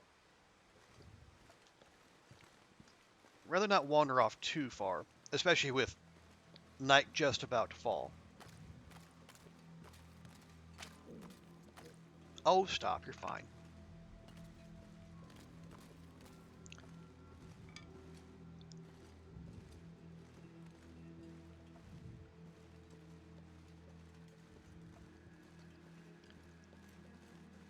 At the very least, I'd like to see if I can get my hands on enough firewood to keep that fire going through the night. Now, we'll also have to sleep up on that side of the cave, but it should be fine.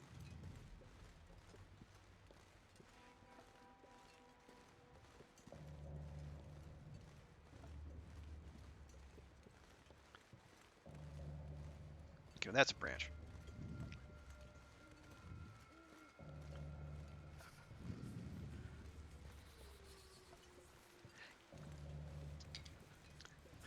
Yeah, I mean, I wouldn't be averse to hanging around here longer. The issue would be food. We have cattails, but cattails are like the fallback position. We would need to, well, we have our canned food, but mostly we would need to hunt. Now, if we could bring down that bear that was wandering down that little straight over there. That would be ideal. Because, one, we would have a fresh bear hide, and you can never have too many of those. But also, bears, much like moose, are basically buffets on legs. Now you're talking like 20 to 30 kilograms worth of meat.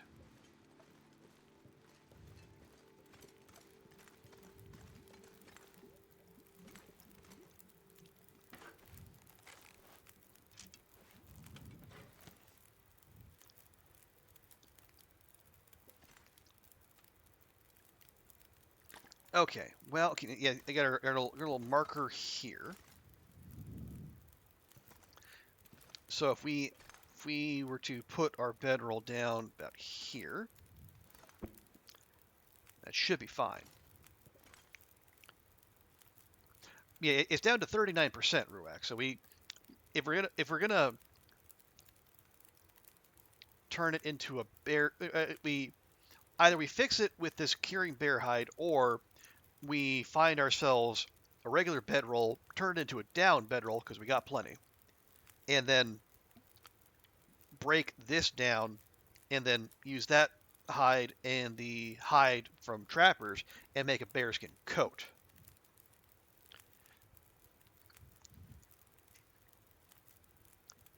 I would be okay with either. We just need to make a decision soonish.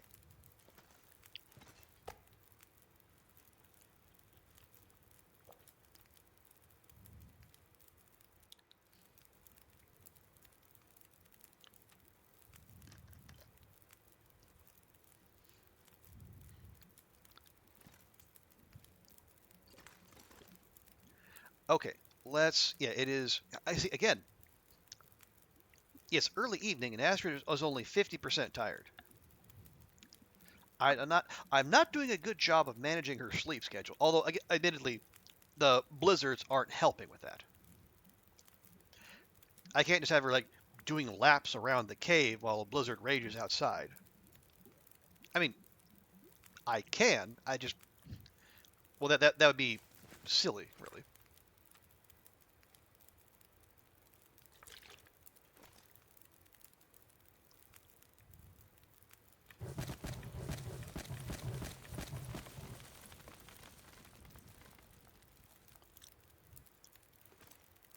Oh yeah, I know there's no shame. It's just, again, this is my min-max tendencies. It's just I want to make the most out of everything, especially on Loper, because there's so little.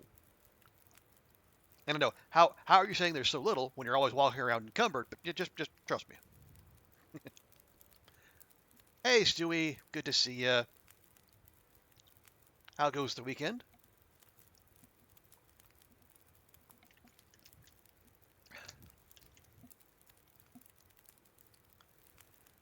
Okay.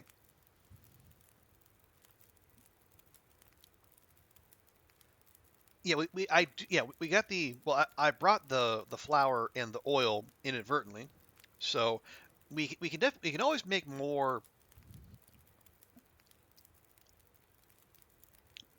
We can make more. Well, we can't make more porridge. We can make more bannock, and we're actually sitting on 8 of them right now, plus some porridge. So we'll probably even leave that there. Yeah. So how about on the morrow, we actually go. Let's go check the ice caves, see if we can't find that bedroll, and then we'll be in a better position to make a call what we want to do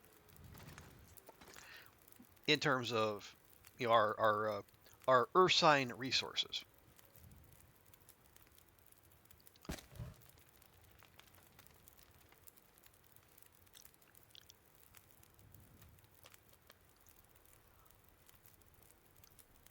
Okay, now we'll put her down for 6. She's probably not going to get 6.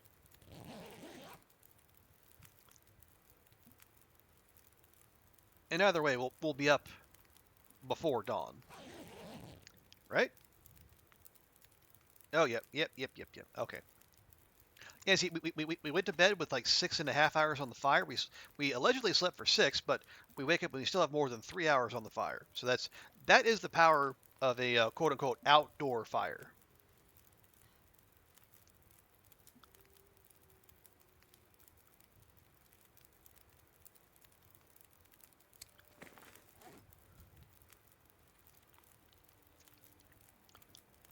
Okay, we'll just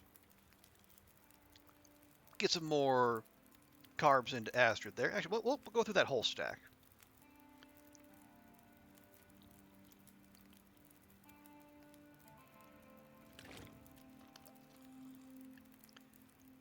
There we go. Okay. Now we will...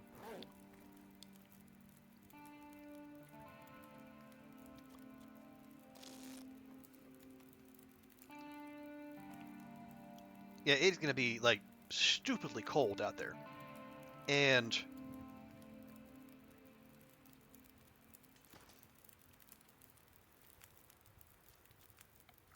I think I know where the ice cave we're looking for is.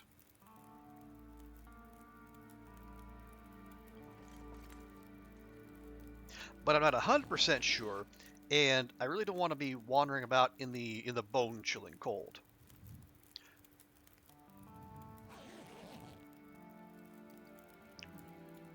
Okay, but at least it's light. It's light out now, so we have that going for us. Looks like I survived another night. You sure did, Astrid. You sure did. Okay, where are we? Oh yeah, there will be torches. There will be a climb if that is the cave I think it is. So we should, yeah, we don't want to like go absolutely crazy on torches. But we can afford to be picky at least.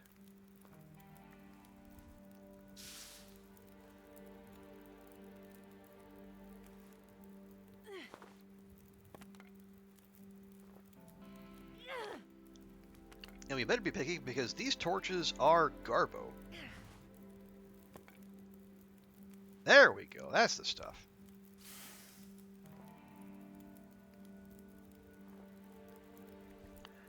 I love the game of Find the Magic Pixel. I wonder if I can drop any of this gear. That's borderline, but sure. Nice.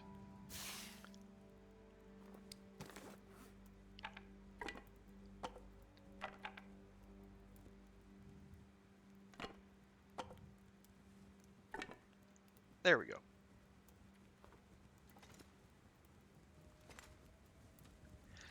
So you like gambling? Well, not particularly. Although we were talking about Balatro earlier. Okay. We have our pot. We have our bedroll. We have food. We have water. Okay. Time for exploration.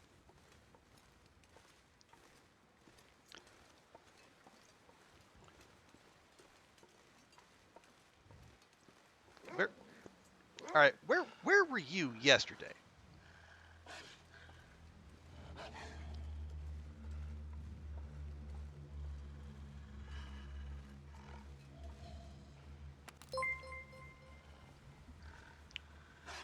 Oh, is it Trash Mama? Thank you very much for the follow. As an evocative screen name. But welcome in. Hope your Sunday's going well.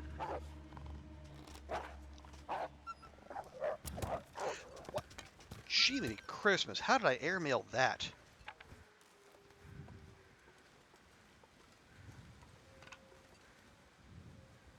Alright, you know what? I'm not going to worry about it.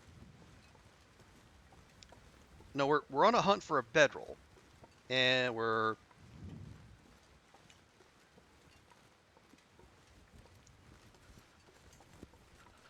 We're not going to find it up there.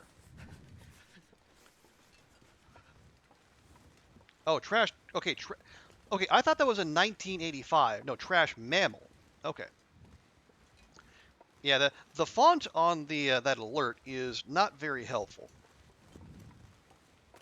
Okay, trash mammal. My apologies. That was not my attempt to offer an opinion on any parenting you might or may not be doing.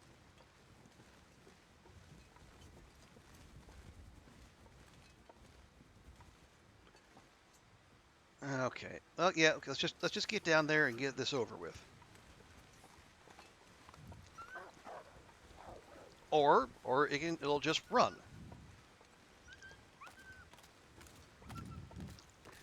Yeah, because again, it looked for all the world like a 1, but no, it's I appreciate the yeah. Once you actually showed up in chat, that made things a lot simpler. Gotta warm up somehow. We're working on it, dear. Just bear with me.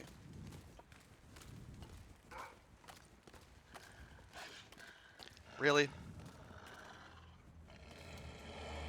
Why do I always have to cycle through my weapons? Why can't I just get my bow out?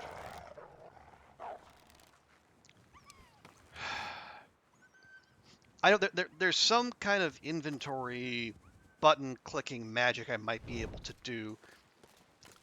I feel like I shouldn't have to. I'm freezing. No, we're not going. Click, click, click. I swear to God. Are we winning? Well, we're not dead. And in the long dark, if you're not dead, you're winning. So right now we're just we are in the midst of doing a is this okay? No, this is just a cave. Yeah, we're doing the signal void, kind of the in-game side quest, which is it's a fairly recent addition. You know, the game came out in 2017, I think, This pack is getting kind of heavy. and it wasn't until December of 2022 that Hinterland actually offered, the first additional paid content. It's which is to their credit, because most video game companies would jump at the chance to add a whole bunch of extra stuff and just shoo. I just want to lay down for a bit. Almost walked right past those matches. That would have been bad. I swear. So you need to do it. Okay, yeah, we just did the third bunker in Lower Great Bear. So now we were gonna go to the airfield, but I just want to see if I can find a fresh bedroll in the ice caves, because our current bearskin bedroll is in bad shape.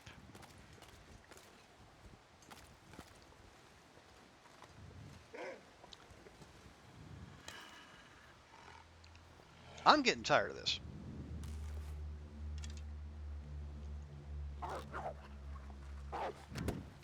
What?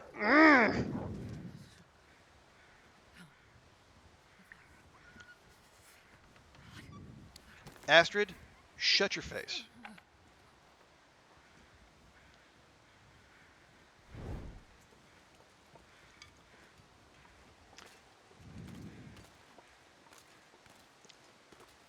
Anyway, yeah, we are in a rather urgent position re our bedroll, because somehow we found a way to lose a 95% repair roll with our only bear hide.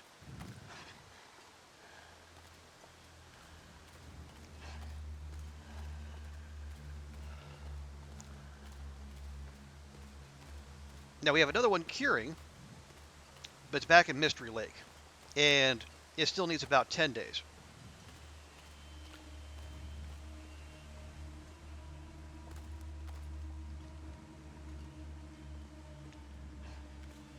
Okay. Cave. There we go. That's what we're looking for.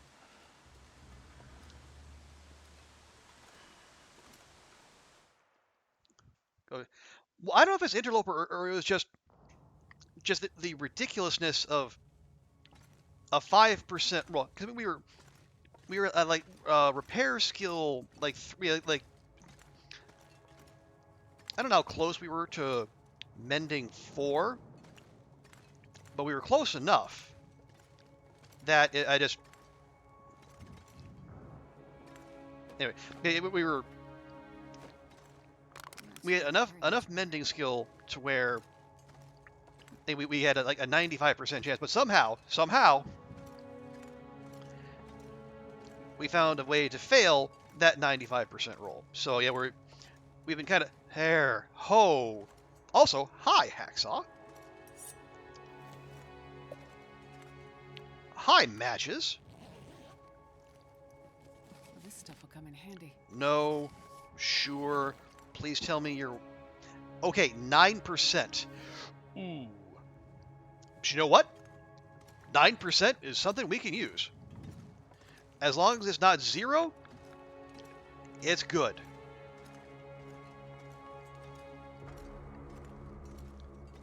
So now we can just turn right around. We don't have to stick around to see if we can meet Scruffy. That is job done. Well, look, okay. I mean, you say luck, but I would say this. You're guaranteed a bedroll in the HRV ice caves. I'm almost certain. You know, there's a reason HRV is so beloved. Not just because of the the loot, all the saplings, and the guaranteed hammer. But in the ice caves, you're guaranteed matches. There's also guaranteed matches down here in the cave that's about little ways further down. So yeah, if you're on Loper and you know where you're going, this is the place to be because there's just so much good stuff.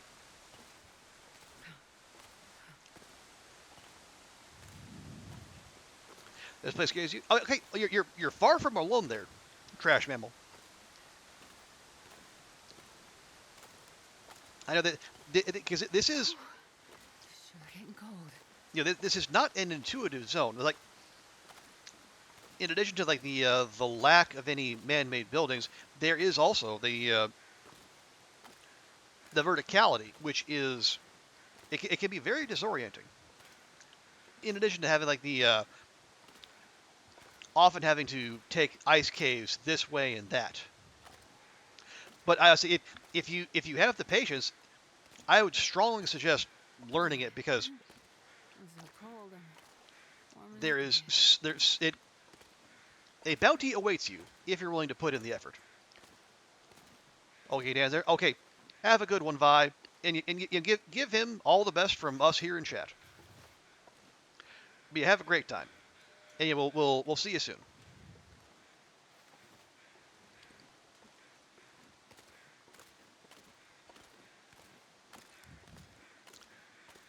Okay, so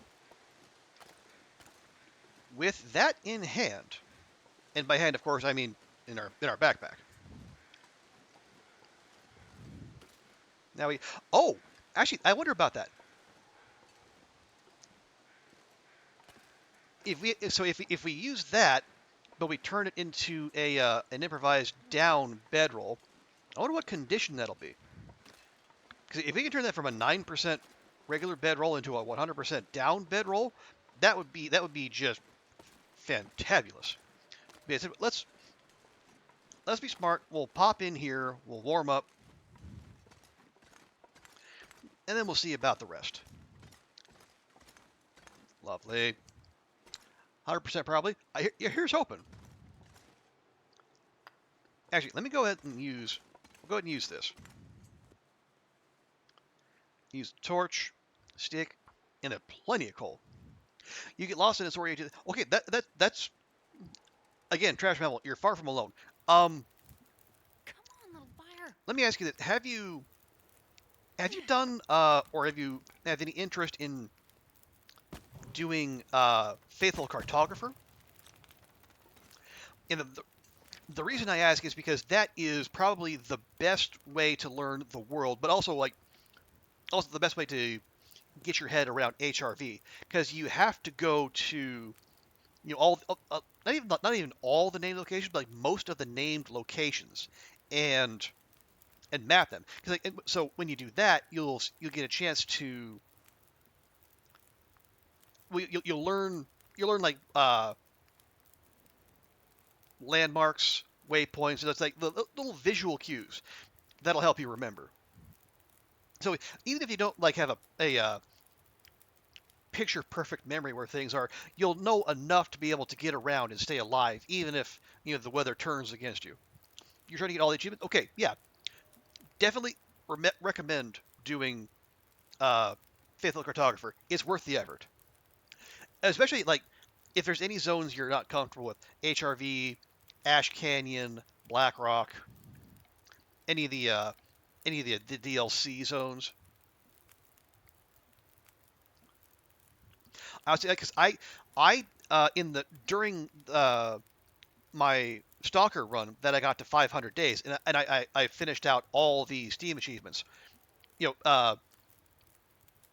I used Faithful Cartographer as kind of the skeleton, and then I did the other ones on the way. It's like when you're doing Coastal Highway and Mystery Lake, you can also do Exploration Game. I'll say Coastal Highway is a great place to do Stone Age Sniper if you haven't already. And like it was in Timberwolf Mountain where I did Wrapped in Furs and Resolute Outfitter.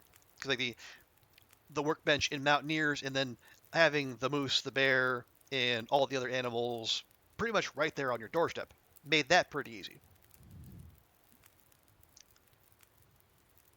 So yeah, I strong recommend for that. But yeah, you don't. I say yeah, don't feel like you have to like jump all the way. Like one approach I've heard people do is they'll make a pilgrim character, and then they'll use that. They'll map, they'll explore, and just get that mental map going, and a physical map too, in game I should say. From PV to Timberwolf Mountain, you got memorized. The rest not so much. Okay.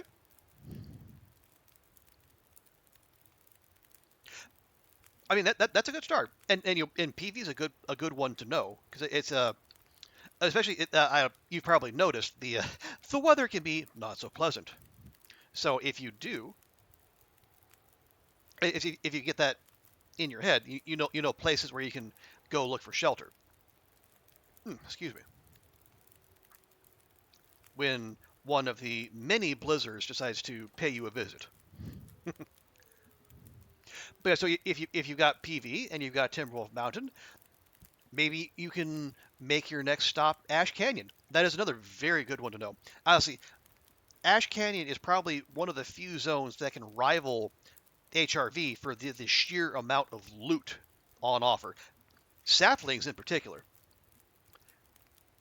You can walk in there, and as long as you got the carrying capacity, you can walk out with dozens of saplings, birch and maple.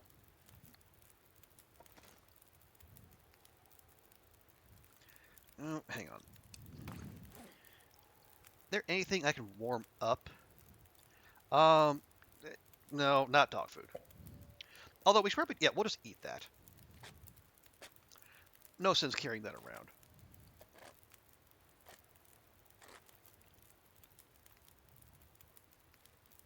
Okay, I'll go ahead and pop that Summit Sodi.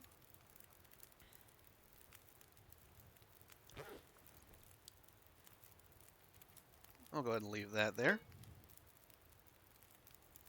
How much coffee do we? We have 5. Ooh, that's not a lot. Do I have any tea?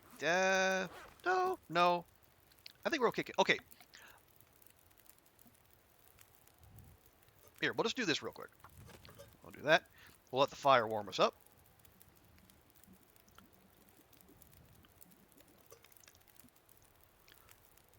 Take a nice big swig. And I do Yeah, I do see the weather starting to turn out there. So let's. Okay. Yeah, let's not hang about.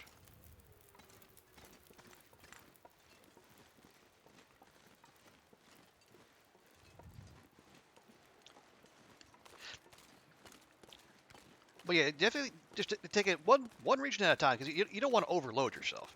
Like that is there is a lot to learn out there, and if you try to do like zone after zone after zone, like if you feel like you have a good grasp on, no bother, fine.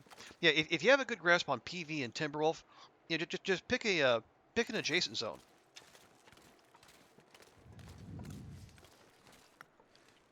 And then when you got that, it's like if you do Ash Canyon, and then I guess if you're really feeling brave, you can go try Blackrock. Or if you're a sensible person, you go the other direction and you do like Mystery Lake or Milton. You're trying a Loper run, which I get to day 16 or so. Oh, okay. Well, okay, so let me ask you that then, Trash Mammal. What if you can remember? What is like? Is there like a commonality among those runs?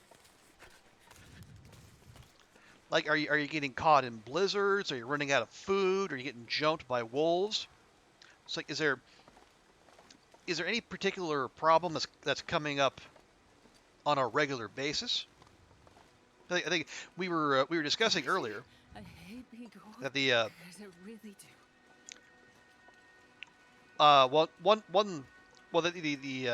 death is usually the best teacher in this game, and then more often than not, if you die, it is something either you did or you didn't do. And that's not saying like you're a bad player, but just like oftentimes like we'll ignore the signs of a blizzard, or we won't notice we're low on firewood, and we'll set out, or we'll make a fire that is exposed to the elements, and it'll get blown out. We get cold, and while we're like harvesting something. And so usually there is something we can do, or something we could have done that would prevent our dying. And then if you can note that, remember that, you'll be in a better position for your next run.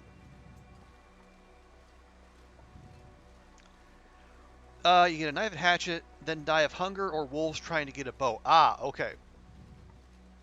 Yeah, sounds familiar.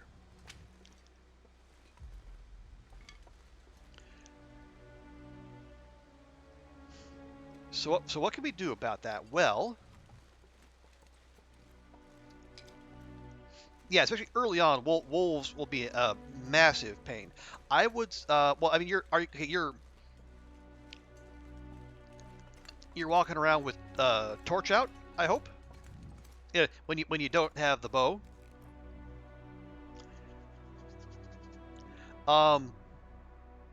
Yeah, hunting deer. Again, big pain. I'm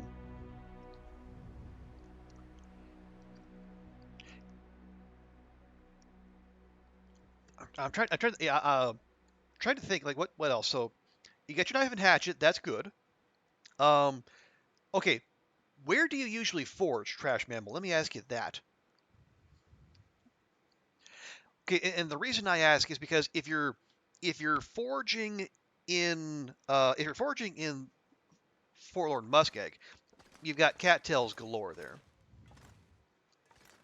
Okay, give me those. We'll turn those into sticks. Thank you. Oh, that's ruined. Okay, well, we can just grab that then. DP. Okay. Yeah. Well, I mean, I'm sure you have your reasons, but I say like DP wouldn't be my first choice simply because there is so little food there.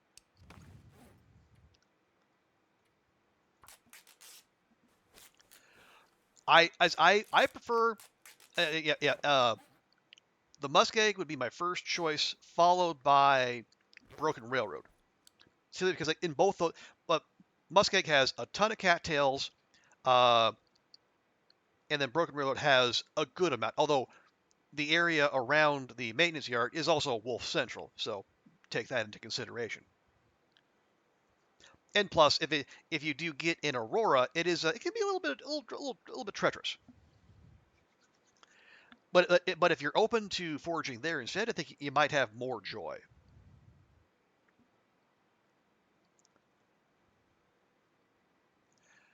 So you restart something, but you don't have to. I mean, really, it's so if you like, we spawned here on this run. We spawned in Timberwolf Mountain, and what we did was, honestly, I just ran around. I grabbed as many cattails as I could. I looted up mountaineers, then I left. Like, you don't necessarily have to spawn in one of those zones. Like, I mean, if you're spawning in Blackrock,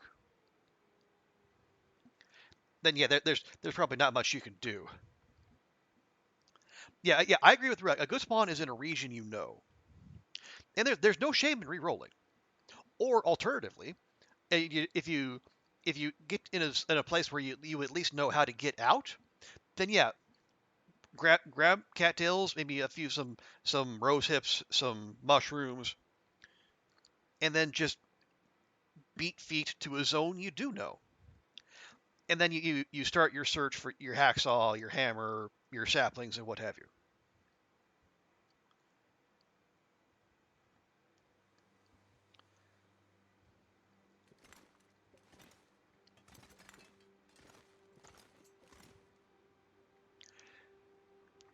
You can spawn in Timberwolf Mountain a lot. It's worth to get to. Well, not right away, because if you summoning right away, you're not going to have a bedroll, and a bedroll is pretty important. Speaking of, how much cloth do we have? We have 10. Oh, perfect. Oh wait, can we do it? Yes, we can do it with our hands. It'll take 3 hours. We can do that. We got a bedroll. We got the cloth. We got plenty of down. Ooh, I want to do it. I'm gonna do it. First though, let's eat. Yeah, honestly, I would put summoning off until you're prepared. Better clothing, bedroll, and then once you are more established, then definitely summon. But I'll tell you, Trash Mammal. As I say, we spawned in Timberwolf Mountain. I don't think we summited until.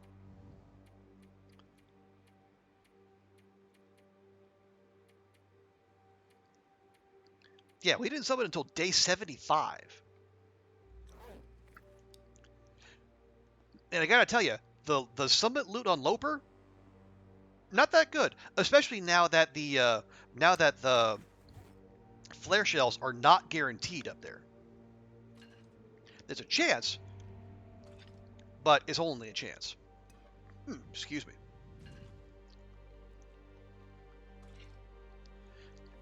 Yeah, so if you spawn in Timberwolf, yeah, grab cattails, grab some tea materials, hit up Mountaineers, and then backtrack to Pleasant Valley, and then get yourself established there. Because you know that zone. Okay. Yeah, we're making this. Let's go. Oh, hang on. Just to be on the safe side. Okay, improvised down bedroll, 3 hours. Sewing kit, Yahtzee.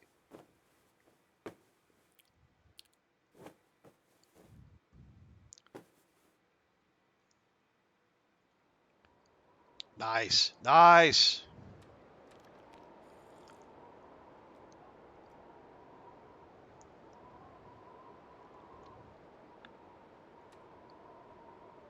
And now we can actually put our bedroll down from the menu. Or I mean from the radial. You think let your ambition and get too ambitious. Well, I mean, you honestly, there's no shame in that, because again, it's all part of the learning process. You get a better idea what you can get away with and what you can't. And that can be a difference purely between difficulty levels, right? Because there some decisions I made on Stalker would be no problem whatsoever. If I tried that same stuff on Loper, I would be putting Astrid's life at risk. Is the bulletproof vest worth using? It very much depends on you and how you want to play. That is a lot of weight and a lot of slowness. Now, if you're in Blackrock, and especially if you're going to be tangling with Timbies, or if you want to do like Quill, and you want to, dance with Moose all the live long day, then yeah, the bulletproof vest is great. But if you want to stay light and mobile, if you think you're going to be running from things on a regular basis, then I would say no. But see, Ruek is an advocate for the vest. Again, how do you play? Like how risk averse are you? Because if you don't mind moving slow, and you want to make sure you can shrug off, wolf attacks, even like bears or moose. Like the moose will still break your ribs, but it won't like completely wreck your condition.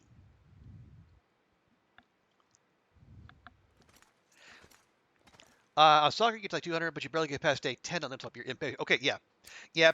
Patience really helps. But again, that's I am biased. I'm a frustratingly slow player. But we are very much a sloper channel here.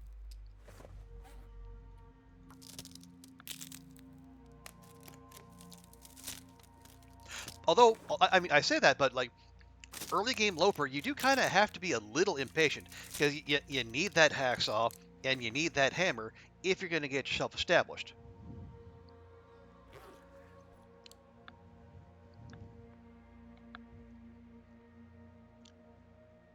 And that's in addition to like matches, food, clothing, and what have you.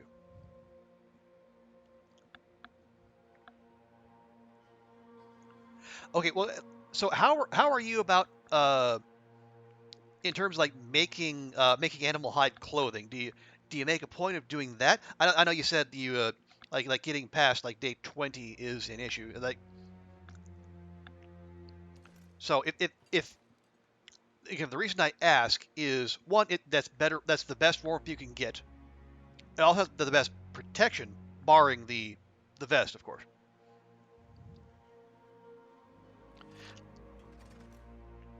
But I will tell you, like the reason this run has lasted as long as it has is because Astrid actually, speaking of losing rolls,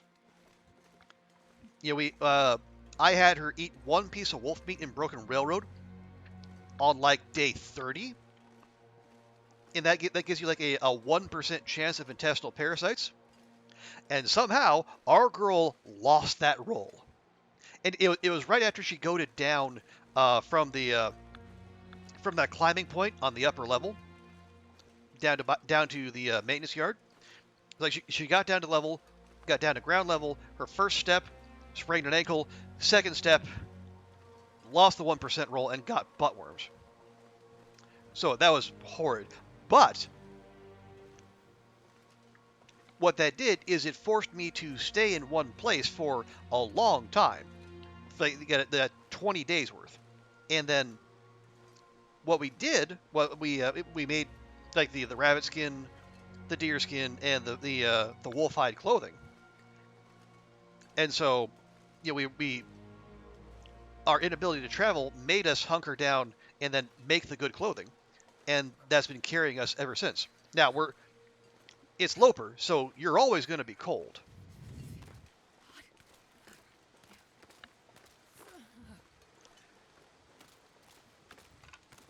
But if you can like mitigate the cold as much as possible, that'll give you the opportunity to move between spots for shelter.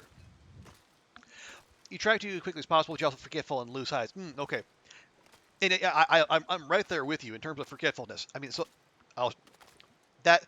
that's why I do this. If I leave a hide, if I leave guts, if I leave like a cache of food or tools, I leave myself a note because I will forget otherwise. And honestly, sometimes I leave myself a note and I still forget.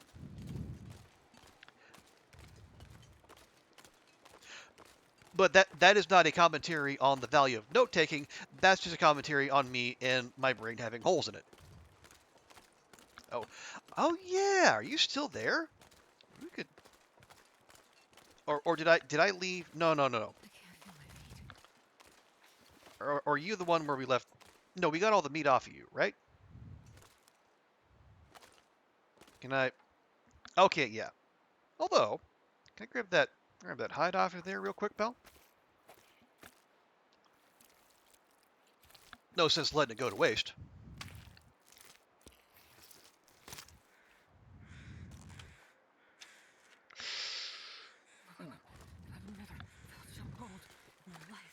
That's a lie, and you know it, Astrid.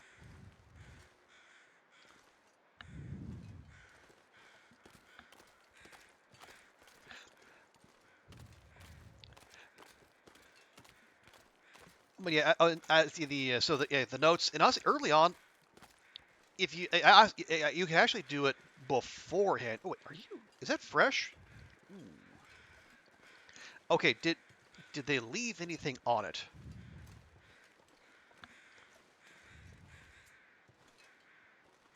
Hello?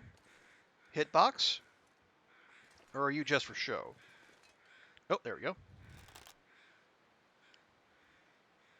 Hinterland, come on. Thank you. Good grief.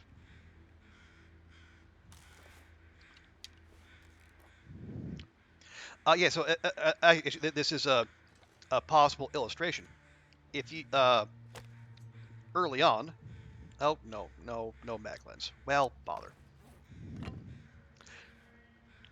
Yeah, if you're having issues hunting early, yeah, the prop corpses can also be a good source of like hides, guts, and meat.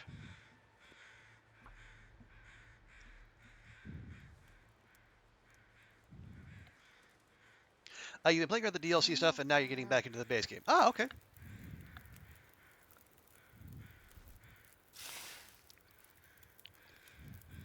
But yeah, I would say if you can find commonalities in like where your things are going wrong, then you'll know what to address. And there's like Roy said, there's absolutely no shame,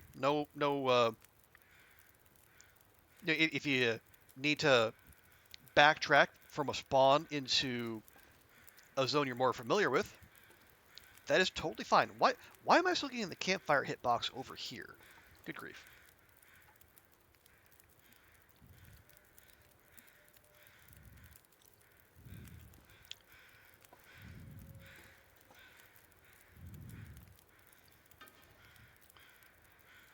But as I said earlier, the most important thing is if you're still having fun playing the game, that's the biggest thing.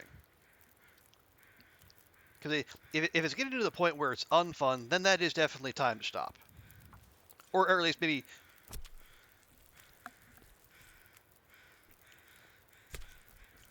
if not stop, then it's just like maybe take another look at like where you want to be, like what you want to get up to.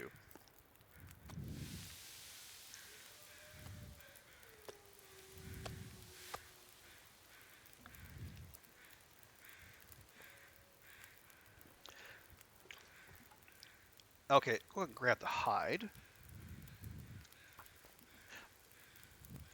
Oh, I see. So what else? Early game Loper, yeah. Hacksaw, hammer. Even like, I mean, you are we still cold? We're still cold. Good grief. Oh, it's -0. All right, fine.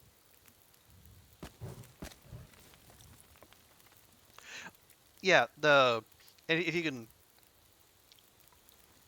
get those spawns under your belt, that'll also help a lot. Okay, we'll both do a leader.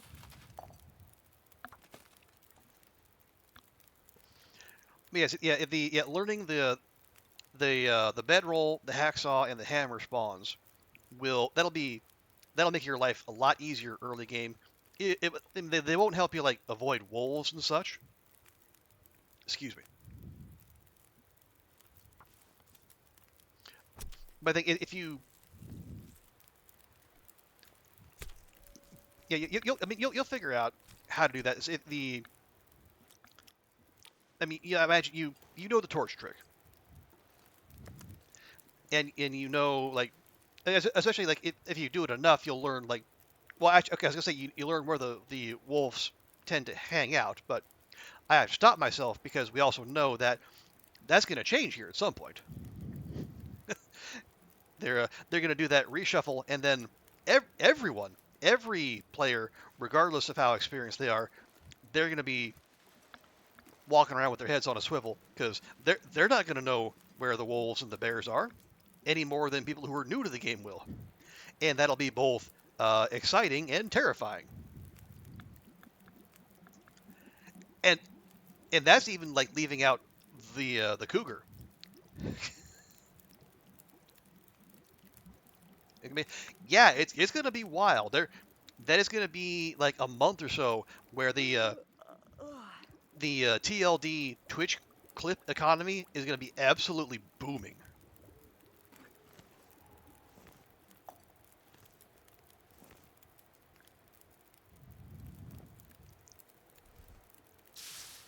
And honestly, I'm here for it, and I know I will be one of those people. I'm a paranoid player at the best of times.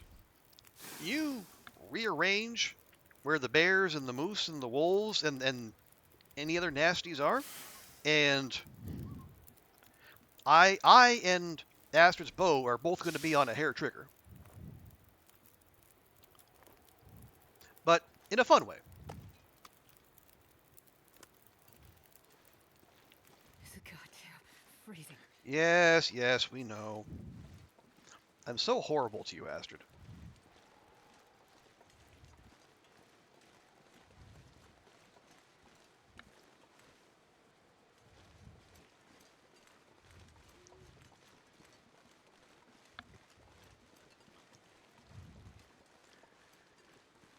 Okay, so yeah, we are starting to put together a little bit of a stockpile here. Our preferred cave is looking more lived in now.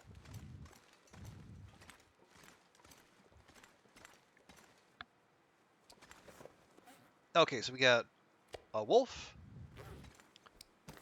a deer, and 2 guts. We'll update accordingly. So 2 wolf, 1 deer, and we're up to 3 gut. Excellent. If you get frostbite, choose retreat. No, absolutely not. Frostbite is the start of a blessed run. he says, only half jokingly. No, okay, like if you get like 2, 3, 4 cases, like you fall through the ice somewhere and you can't get a fire started fast enough, maybe. But if it's just one case, nah. Like, if it's just one, like the well-fed alone the HP buff from that'll take care of that. Nah, you're fine. Okay, I have 7 pieces of coal, 17 sticks. Well, we did. Okay. Okay, it feels like -6 here. 0.2 there. Okay. Yeah, we'll be fine. We'll be fine, I think. Actually, no, let's not even guess. Let's make sure. I will go back here. I'll put down our fancy new improvised down bedroll with an 8-degree warmth bonus. 22 at 30 degrees. Yeah, that'll be. Well, okay, it feels like 19 now. Okay, it feels like 19. Still, that's a 27-degree swing. I think we'll be fine. So, bearskin bedroll.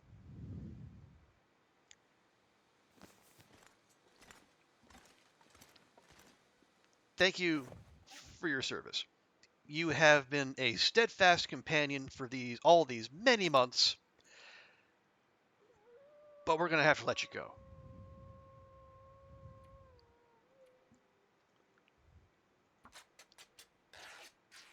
much as it hurts my heart, we're going to have similar temperature for half the weight. Now, we might not have as many wolves spooking and running, but you know what? We're equipped to deal with that. So let's just stay frosty as best we can. Not in that way, but you know what I mean.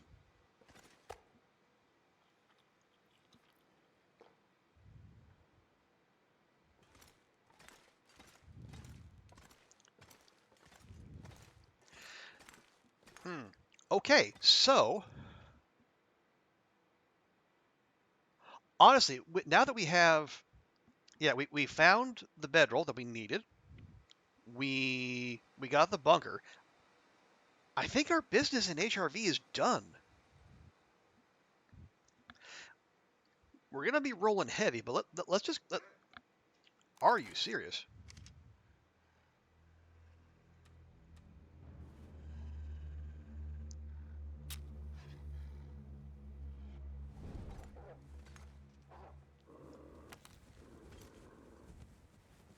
Well, aren't you just the ambitious type?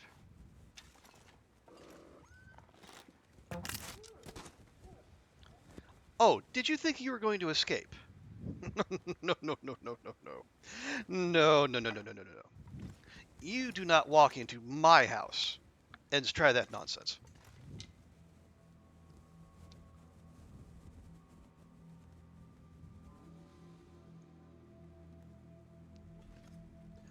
What's a good way to prevent scurvy and interloper leaking? Honestly, trash mammal, you really have to. That is such a late game thing. I don't think it's as big a worry as some people make it out to be. What I will tell you is that, like, there's so many things that give you vitamin C, like the cattail. Even cattails give you vitamin C. There's like all the teas, the burdock, the rose hips, and if you're absolutely hard up for vitamin C, fish will give it to you.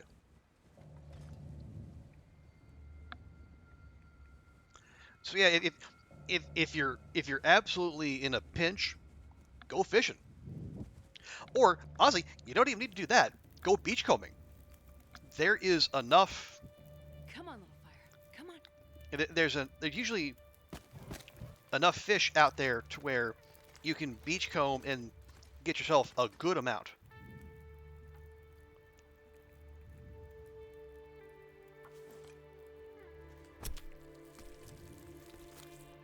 Yeah, I was like, yes, because I have seen like people intentionally setting up their diet to get a scurvy as fast as possible, and even then, it took them like dozens, maybe more than 100 days.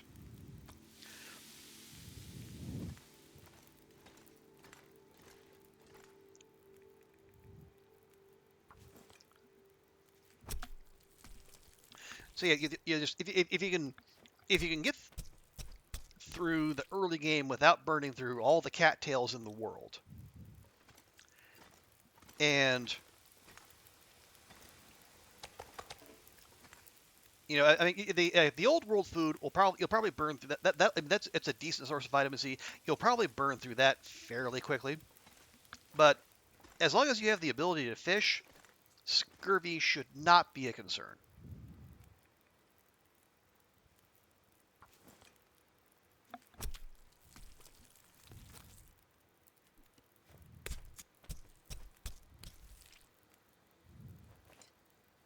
There we go.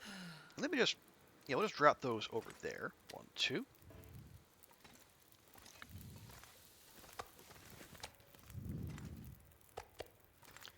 And, okay, that's a full one. And that is not a full one, but that is lovely. This pack is getting kind of heavy.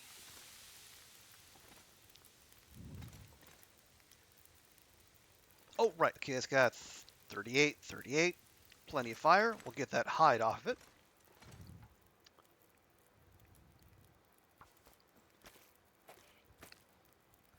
And yeah, it's going to start the respawn timer earlier, but you know, we don't want this in here. making our cave all messy.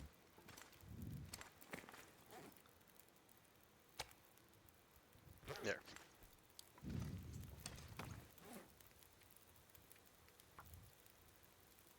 Okay, so that now we're up to 3 wolf and 5 guts.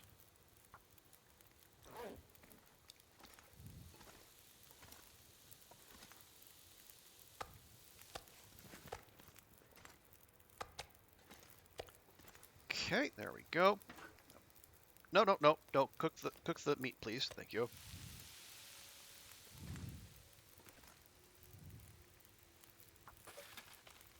And again, this is my min-maxy side. If there's a fire, and you can't, it's not going to get blown out, and you can't put it out yourself, you might as well get maximum value out of it and just keep making water.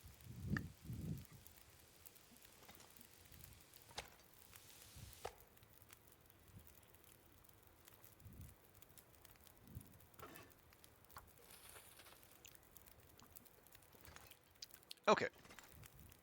So as I was saying before we got so rudely interrupted by the that gate crashing doggo, we don't.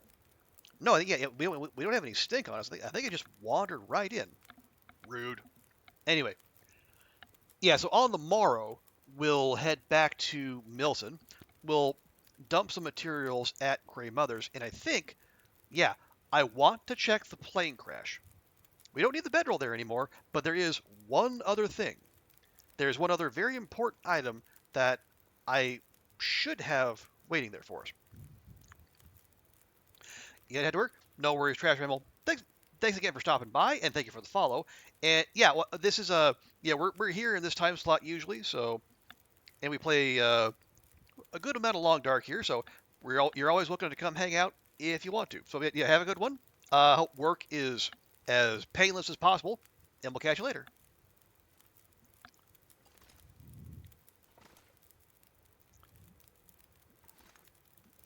$42, perfect.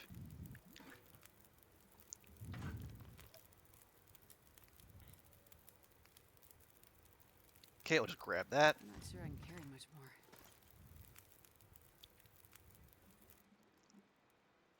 There we go. We'll take that.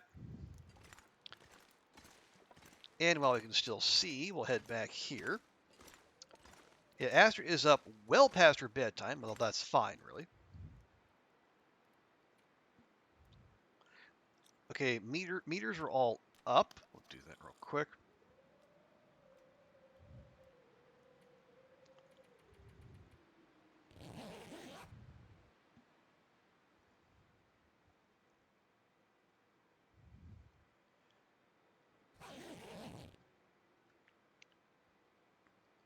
Okay, lovely. And we'll be setting out right about at brunch, which is honestly the best time to travel, at least as far as I'm concerned. So we'll grab that. Yeah, the saplings will come with us, because even if we left them to cure here, they wouldn't do much good. I guess unless we took them to the bunker. But why would we do that? Near side cave. Okay, I'm gonna.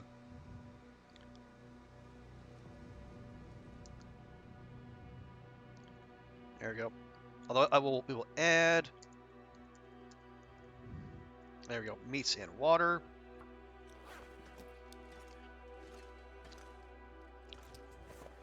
Okay. Oh no, don't need all that. We have 6 pieces of coal on us. Honestly, that's fine.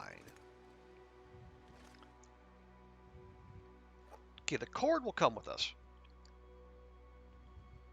The canned food can stay. I will grab those.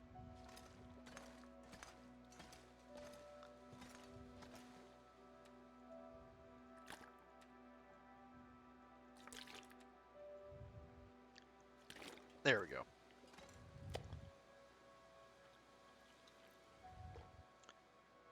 Okay, where's a small piece? And then we can get 1? No? No. Maybe it was...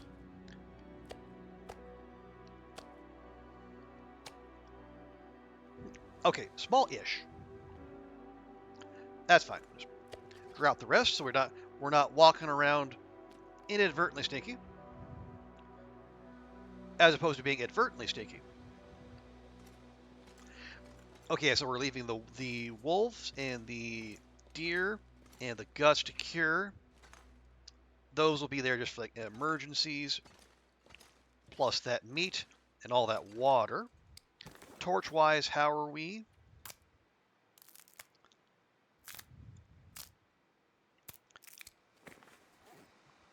I'd say we got enough.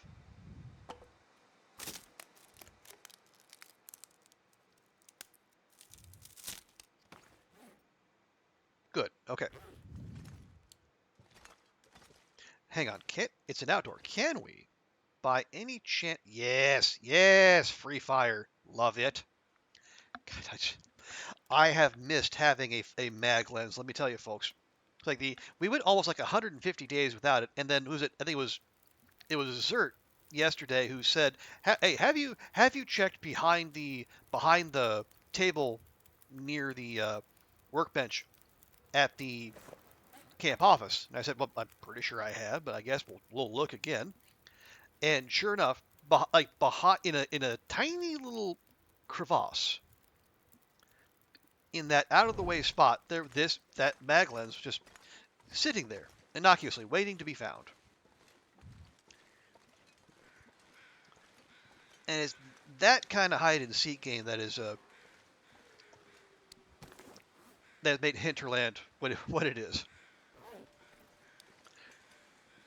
Because Raph and the devs, they do so love to take important loot and then just hide it in all these little nooks and crannies, and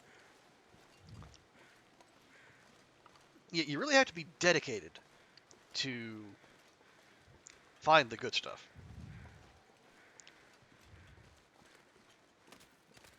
Yeah, okay, -6. Yeah, -6 isn't bad. Again, -6 on Loper, that's as good as being warm.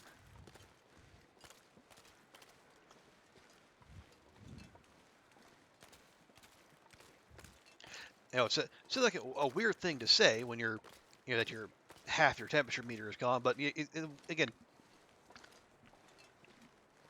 when temperatures can get down to like -30, -40, or worse, you have to set your expectations accordingly.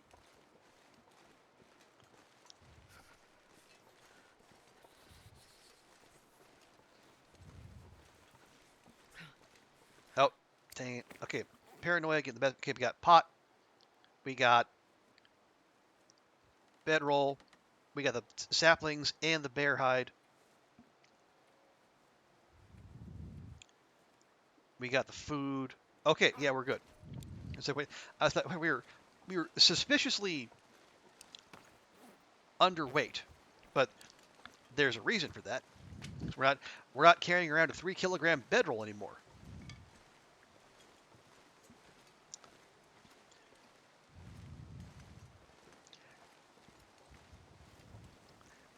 All right, yeah, I figured that was coming.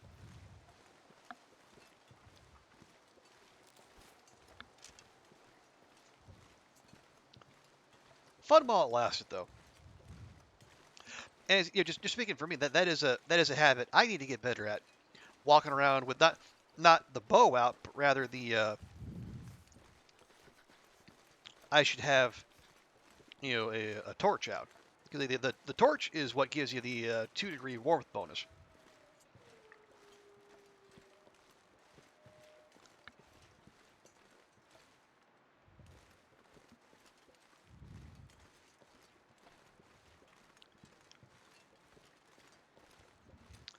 Whereas the bow just helps you feel that little bit safer.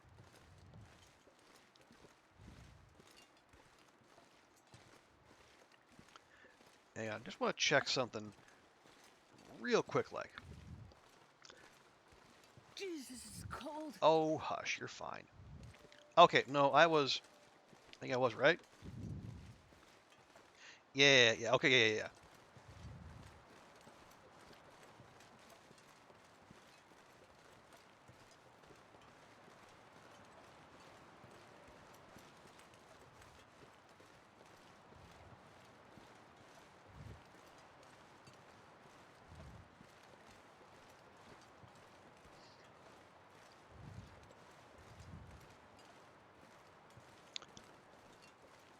Okay, yeah, so the exit should be not too far up ahead. We should be able to take a right and then get back to that transition cave. So cold. Think.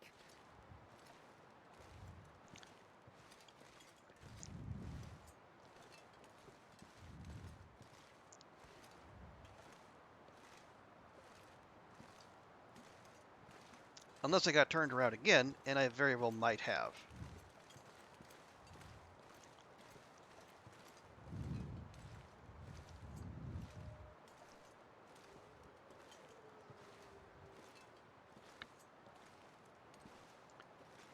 Nope, no, actually, nope, hang on, nope, never mind. Right, yes, there, yeah, there. That's stair steps. Lake, which, oh, nope, that's nothing. Okay, never mind then. Yeah, so, yeah, and then we follow the, follow that slope upward, and then that is what will take us out of the zone.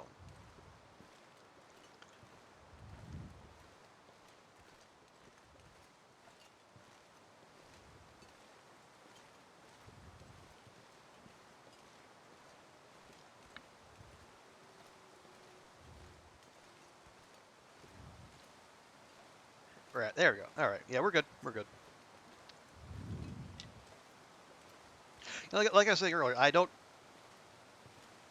Yeah, I spent a decent amount of time in HRV, but not a whole heck of a lot. So I don't have the whole zone committed to memory. But I just what I do is I try to memorize like landmarks and just get the always have at least a general idea of where you are and then like what we're looking for. Are we looking for like the ice caves? Are we looking for climbing spots? And then just try to commit that to memory. So like this, moving up the side of the falls. That is my kind of the landmark that tells me we are on our way out of the zone.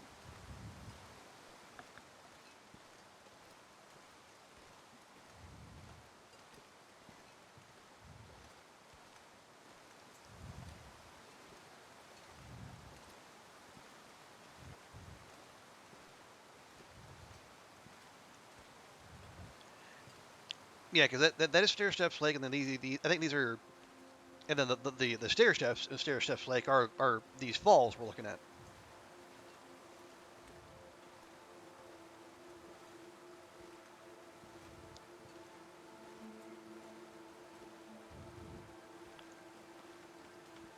And of course, we're walking directly into the wind because, well, we're playing the long dark, and we are condemned to do so. That is just our lot in life.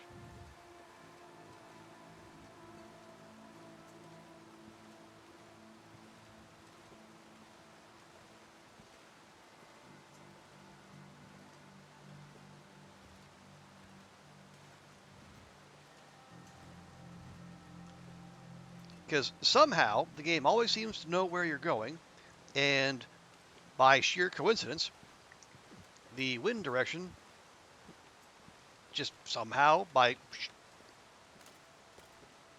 pure happenstance, always seems to be blowing from that direction.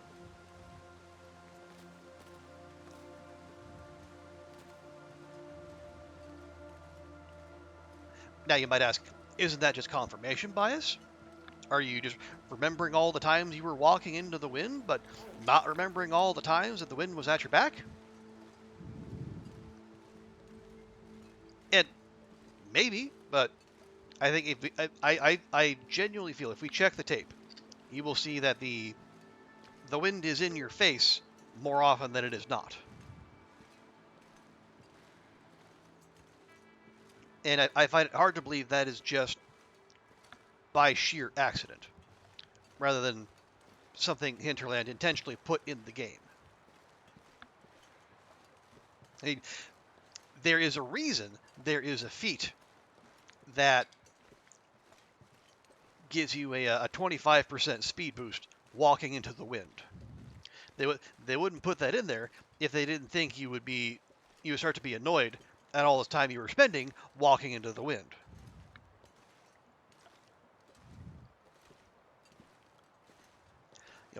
call me a long dark conspiracy theorist if you will, but I have a firm belief this is not just random chance.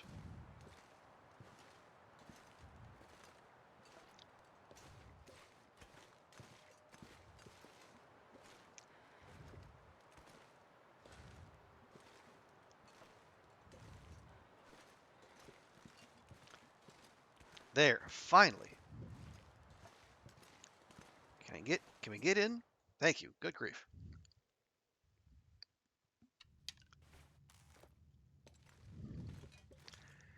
Okay.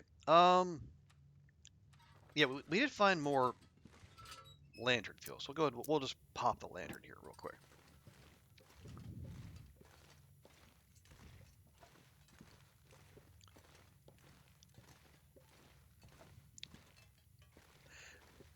We'll keep our eyes peeled for coal, although I'm pretty sure we looted up what was there.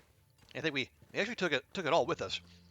I said I was gonna leave it at the mouth of the cave, and then I very decidedly did not do that. Okay, there's one. And two. Okay, well, there we go. Anything? Nope, nope, nope.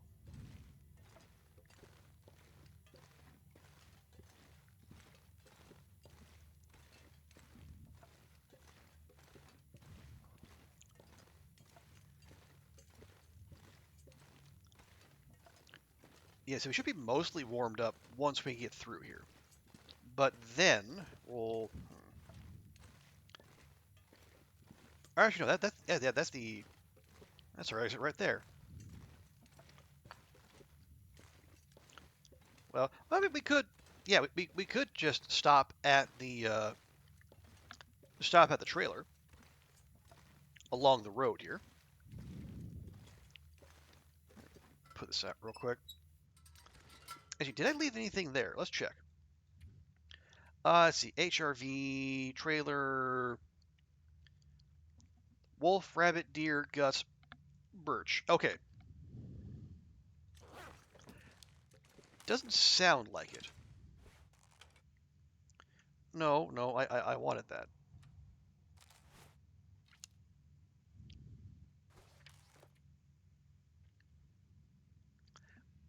Okay, yeah, we still got a little bit of hypothermia risk. Okay, we'll just pause here for a little bit.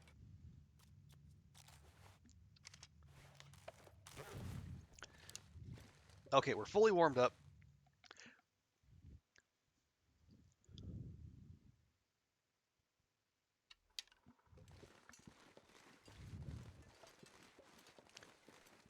Alrighty. And we should be able to get to the trailer before things get too dire. Yeah, I might just leave those saplings there because there's a workbench in the trailer. I think the only other workbench in this zone is at the farm, and that one is exposed to the elements, so it's not. It wouldn't be my first choice. We'll put it that way.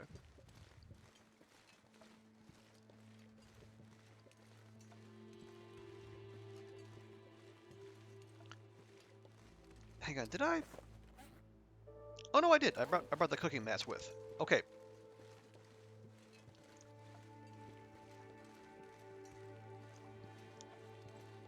Yeah, my mind is still adjusting to walking around with all this extra,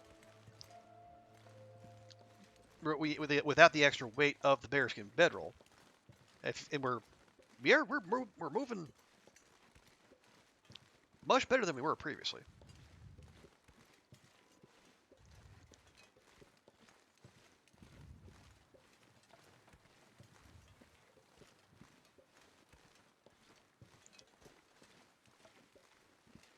I do see that weather turning.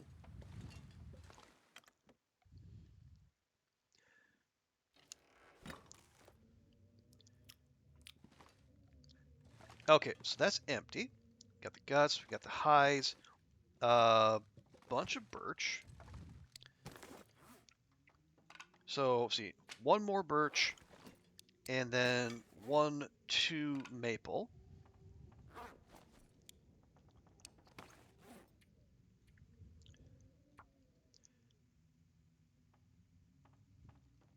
So I have 6 birch and 2 maple. There we go.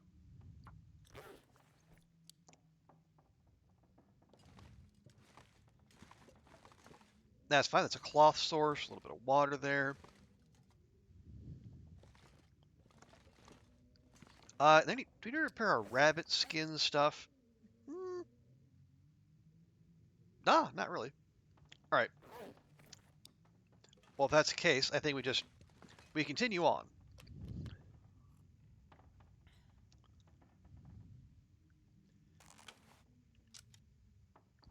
Because we don't want to give the weather a chance to get worse. Because as the numbers show, it will take it.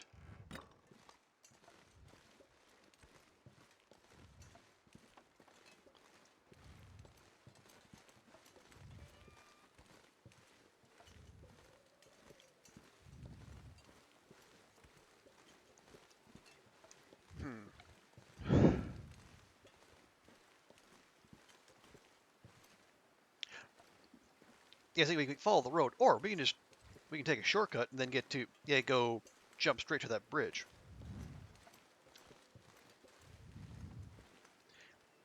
If I can get Astrid down here without hurting herself.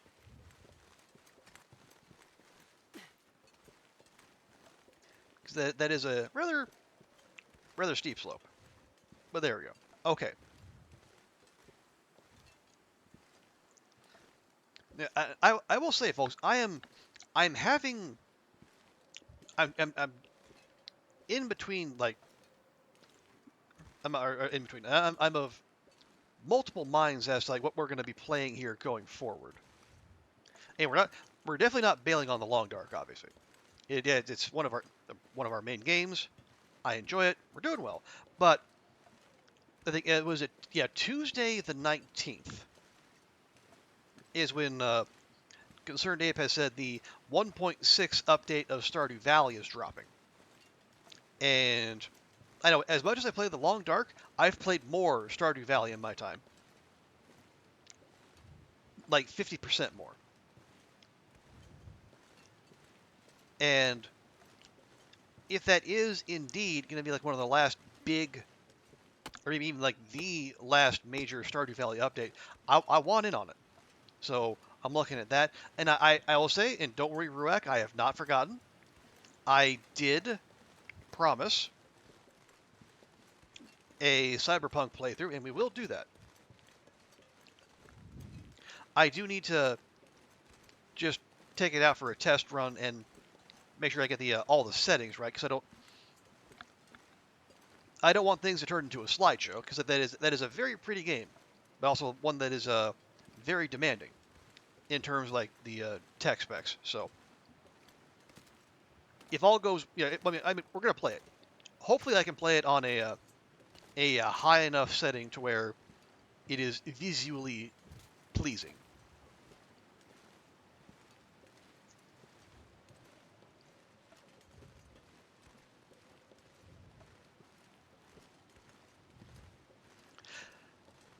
But yeah, so between Long Dark, Stardew, and Cyberpunk, and these are 3 very open-ended games. Like there's no, I mean, like Cyberpunk has a clear end point, but it's a long ways out. And if you like me are a serial side quest doer, it could take even longer.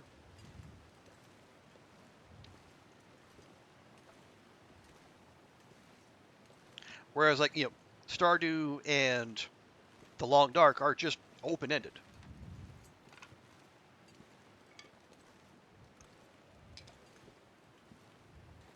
Obviously, like late game Stardew, much different than late game Long Dark, but if you have the means and the focus, you could be playing those for, well, a good long while. So I'm gonna have to give a think about how to balance our scheduling.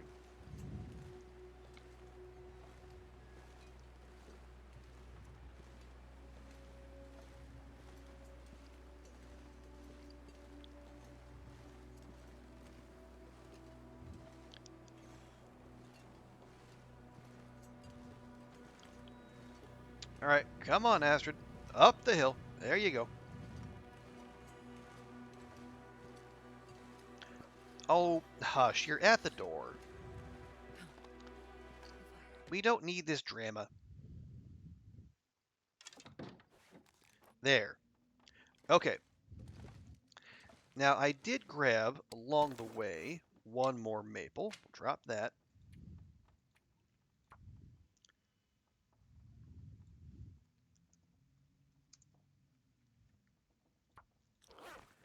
There we go. Okay. I'll tell you what I will do. Because we are going to be here for a little while longer, so we don't need to keep the bear hide on us. We also... Yeah, those are done for. We can now, once again, drop that, and that, and those. Also probably don't need 9 pieces of coal.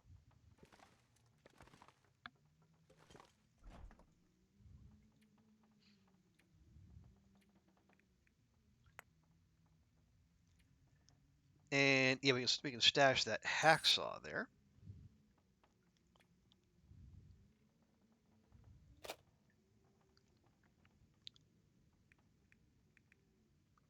All right, we also have well, far more torches than we're going to need at any point. So yeah, we'll do a little bit of weight management now. Well, here, let me drop them here. Otherwise, I will forget.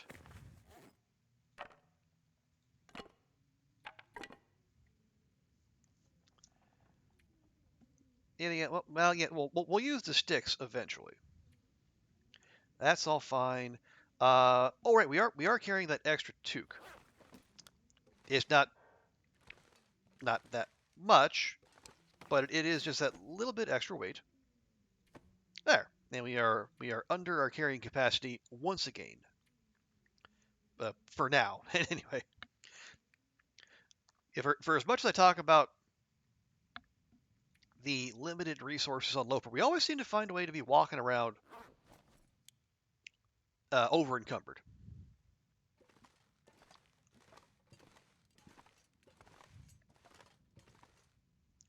Okay, did I leave anything at the barn? Farmhouse, maple, birch, rabbit, other. Okay. So crafting mats, nothing pressing.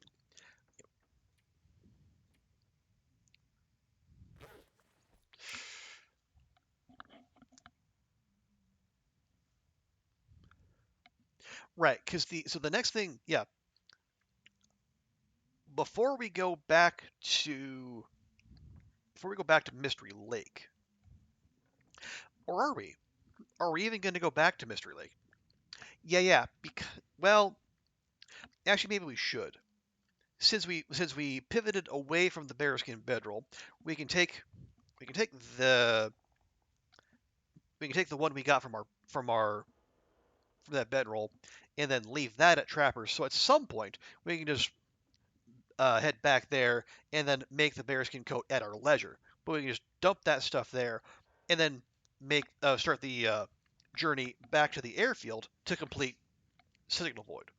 Yeah, I like that plan.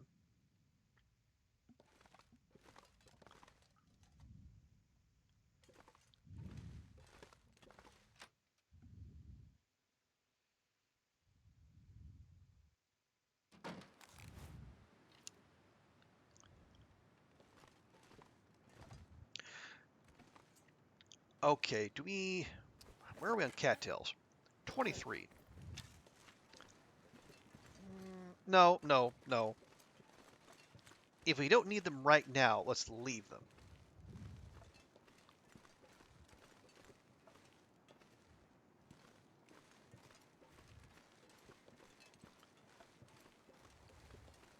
Yeah, we'll leave those for future Astrid.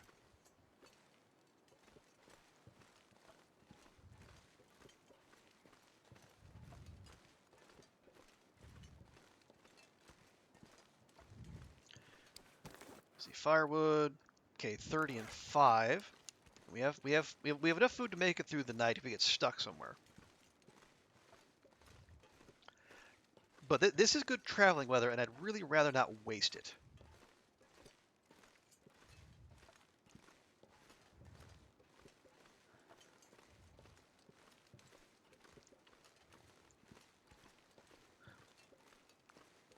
Yeah, actually, I do. I want to make for the. We'll make for the plane crash now.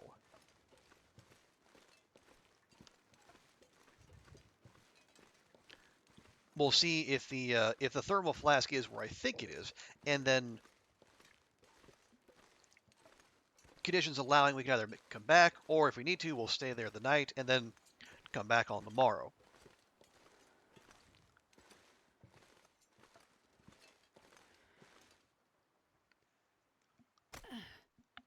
So there will be, yeah, there should be at least one, maybe two wolves between us and the plane crash.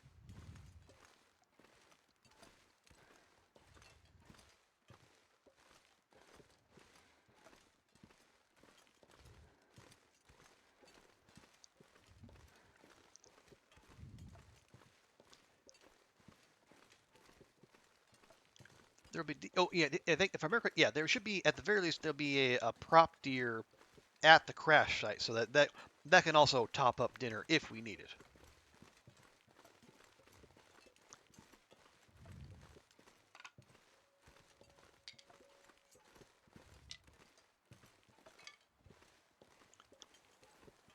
Yeah, cave over there. We want to go this way.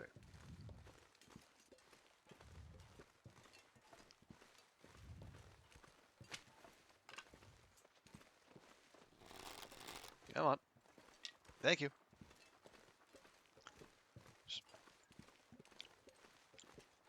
Picking up that stick was more work than usual. Gotta say.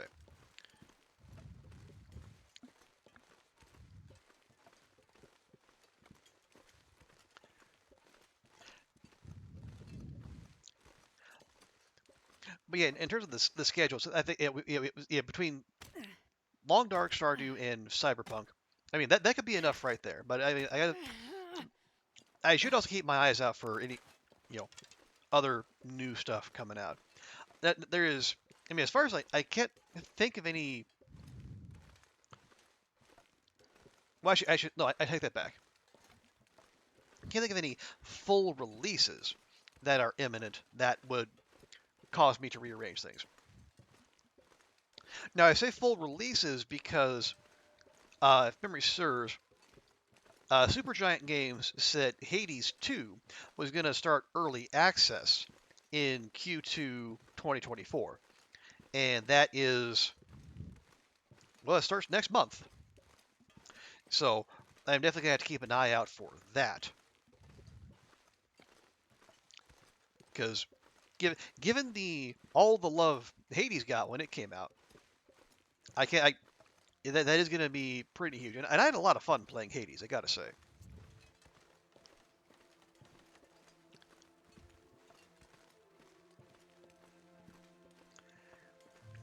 And I'm very interested to know where Supergiant takes the game, because they have they have lots of good games in their stable, but they've never done a sequel. It's all their games have been originals. So I want to see like what systems hold over, like any characters make repeat appearances. I mean, it's from the looks of it, it's still going to be set within the Greek pantheon of gods. So you would expect they would more than likely be in play at some point. There you are. I knew you were here.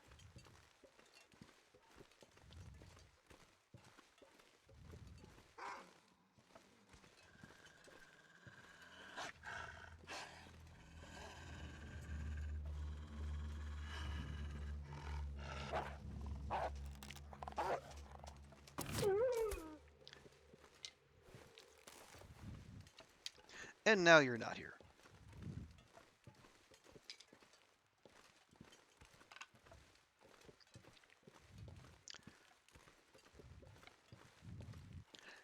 But yeah, if anyone else in chat has upcoming releases they're looking forward to, definitely shout them out. And I was like the there's also Silk Song, the next game from Team Cherry, the makers of Hollow Knight. But the getting it's at this point, the delays and all the talk around it, it almost feels like Silk Song is as much of an urban legend as it is a pending release.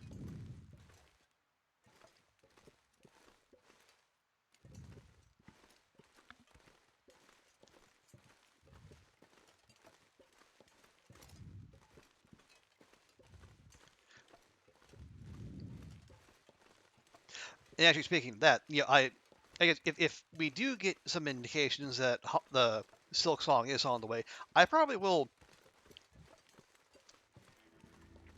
look at Hollow Knight on the channel. I know that is another like potentially all-consuming game, and I have not played it myself, but I have seen other people play it, and it looks it's gorgeous and like it's like really engaging gameplay, but it's another one of those games that you could easily spend 100 hours playing it and not be done. Okay.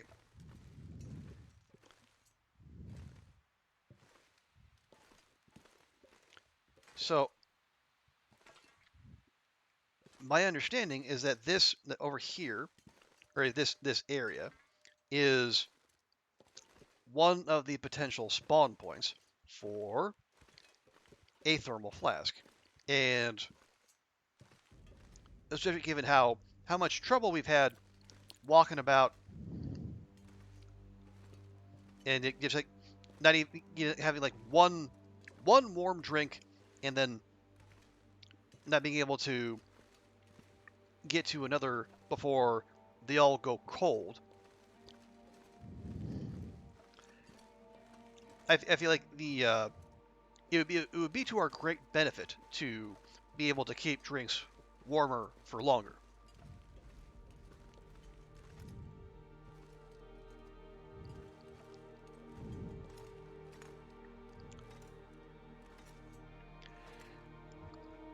But I don't see it. Like, as again, it could just be I think it's a spawn chance, just not guaranteed.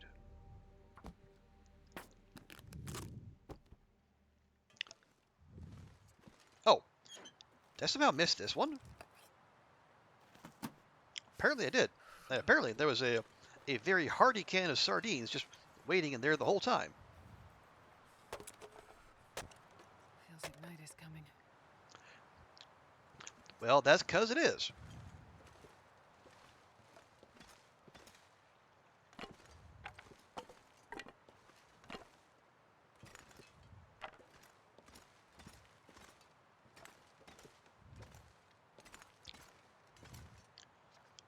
Also, we're cold here in the back of the cave. I don't love that. So let's do something about it.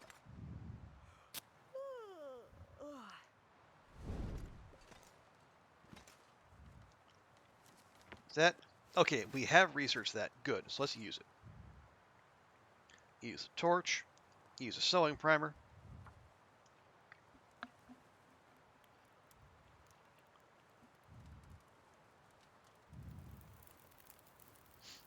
Come on, little fire. Come on. Damn. I'm freezing.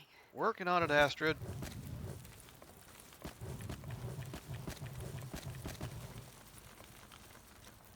There. That should help.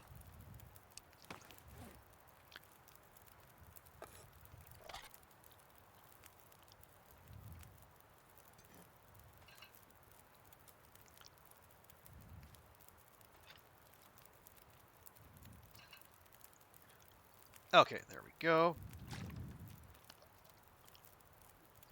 Should drink all that down. Lovely.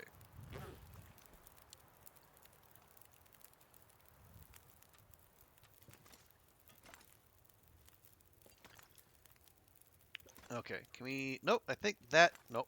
Give me there. I think that's probably the best we're gonna be able to do. Now, nothing's gonna come back here and bother us. I'm almost certain. At least until they add the cougar to the game. Then all bets are off.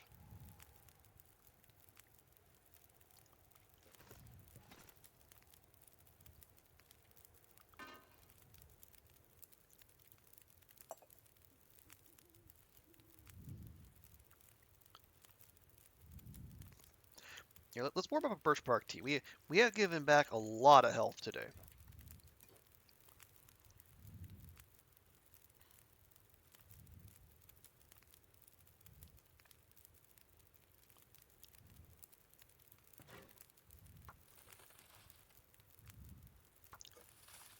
Okay, I'm gonna go check.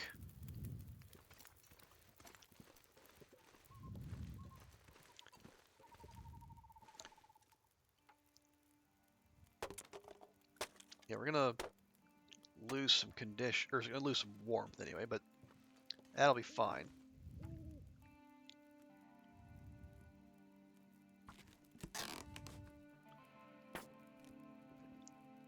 Oh, and a blizzard. What a surprise.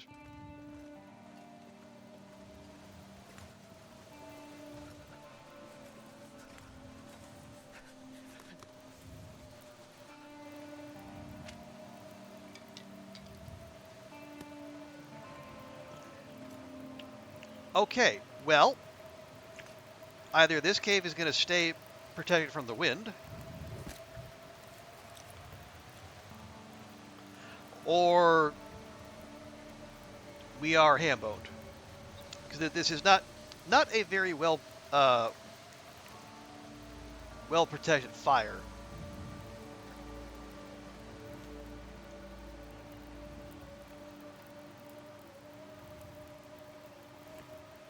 This pack is getting kind of heavy.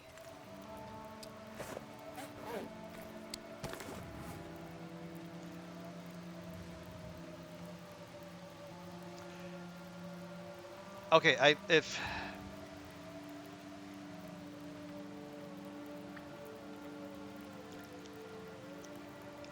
I am a little dubious as to the protective nature of this cave. So,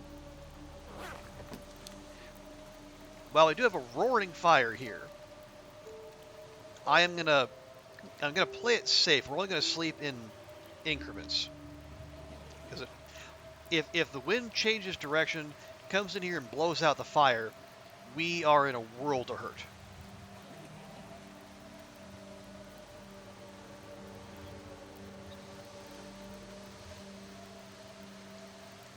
Okay, so far so good. Now, that sleeping in these small chunks is not going to do much for our health regen. You got to sleep in longer stretches. But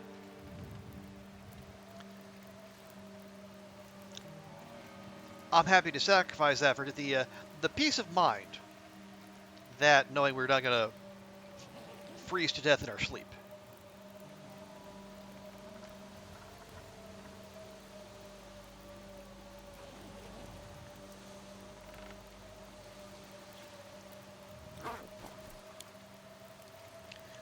Because, yeah, this does appear like it's going to be an all-night blizzard.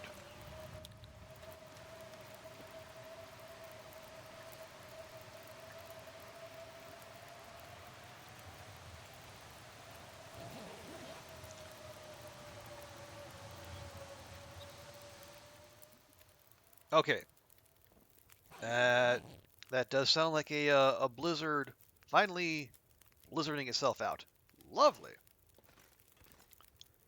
And just as we get to, well, largely fully rested.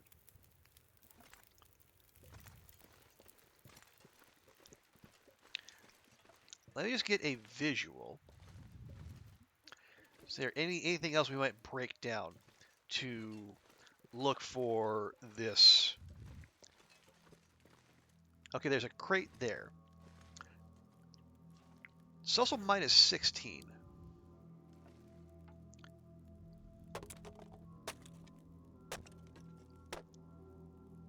Okay.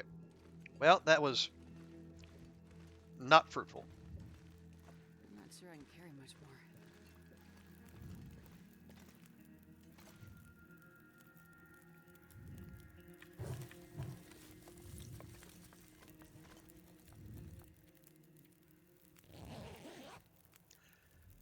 Yep, it might just not be here. Made it through another night. I am disappointed, but I guess maybe not entirely surprised.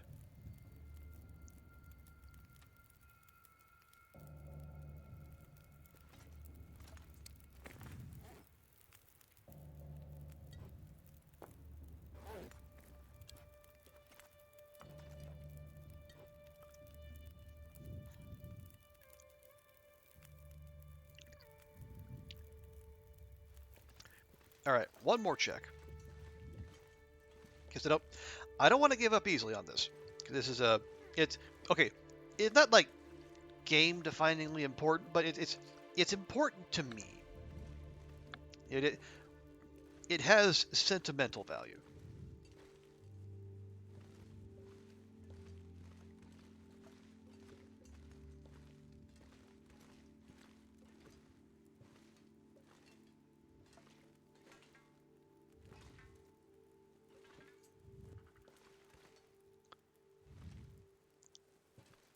Wonder if I can drop any of this gear. But nope, we appear to be out of luck. Well, heck.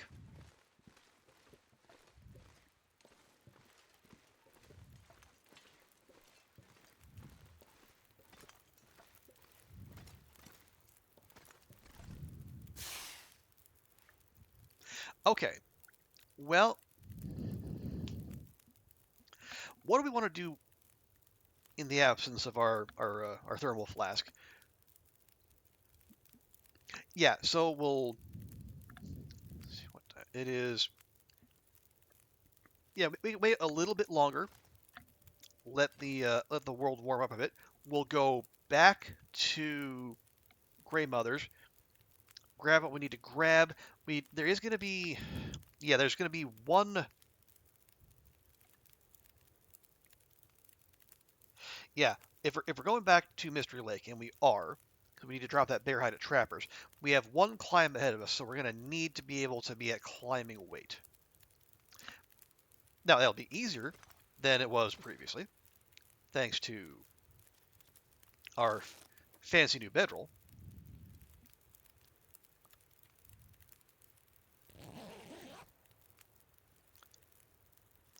But we will almost certainly going to need to do some inventory management before we go.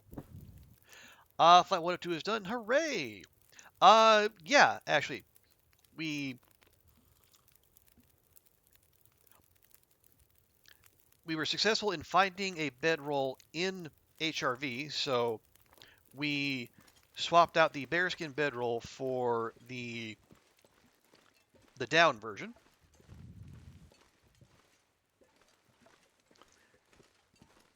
And so our business in HRV is done. So now we came back to Milton. I want to see if we can find the thermal flask here at the plane crash, but no luck.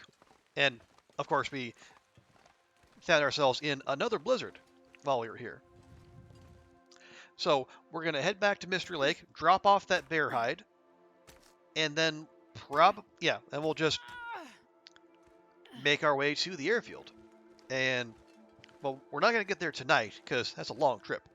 But I think we're on schedule for completing Signal Void here before too long.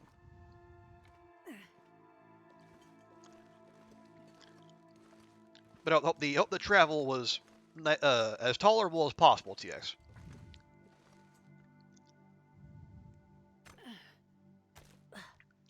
I know that's a low bar, but also I also know air travel.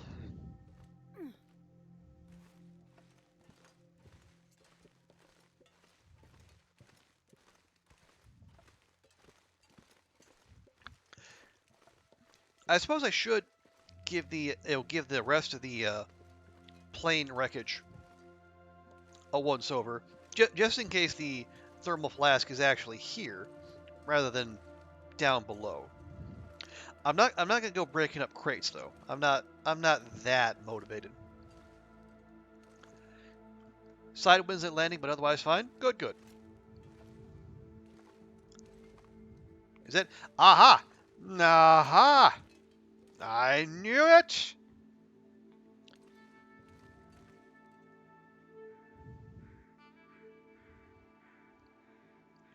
This'll come in handy. Insulated flask, a portable container for keeping beverages warm. Finally!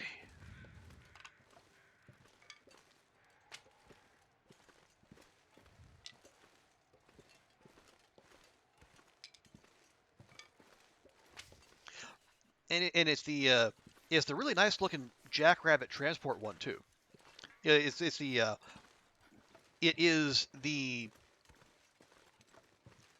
thermal flask that if Hinterland offered it at their store, I would buy it. Just yeah, me and however many thousands of others. Then how many things have we seen in this game where at some point we have gone, if Hinterland would just sell that at their store, I would buy it.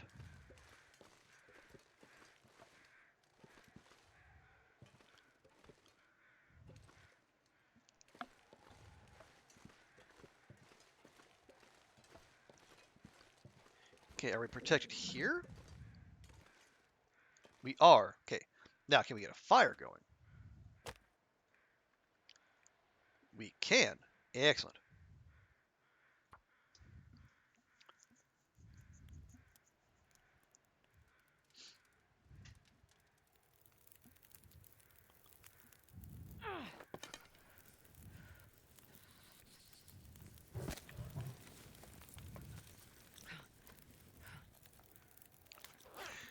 You sure or someone that can make a deal? Oh yeah, if Hinterland,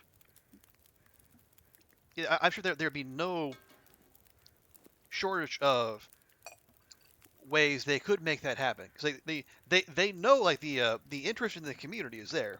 Even how well it took like what an hour or two for the pop-up store to be completely picked clean.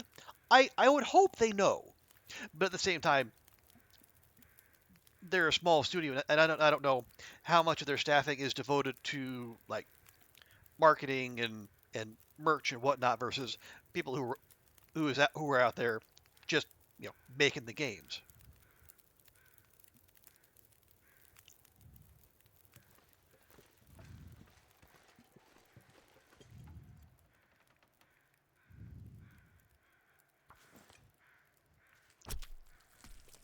Okay, we'll cut it a little close here, but I think we'll be okay. All right, not quite. And this pack is getting kind of heavy.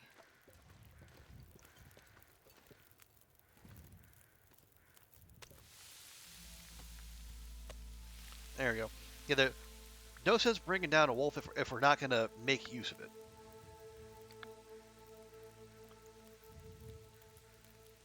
I can't feel my hands. You're warming up, Astrid. Just increase your calm.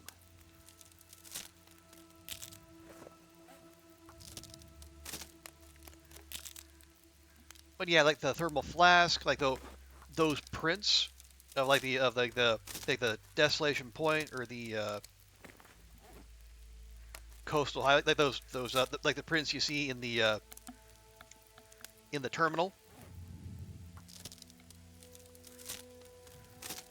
I know those sell well. It's more that they're trying to do that themselves. Just outside. Yeah, they could, but I guess I don't know if Raph doesn't feel like that's in the company ethos, or if it doesn't. I don't know. I'm sure whatever Hinterland has their reasons for doing things the way they have. Are we? Oh yeah, it's like, yes, it's 2 degrees. Fine.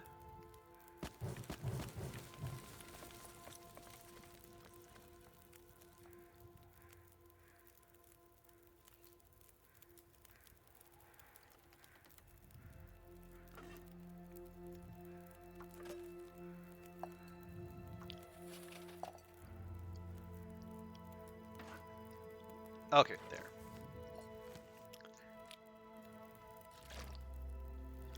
That should be enough. Okay. We'll pop over and we'll get the rest.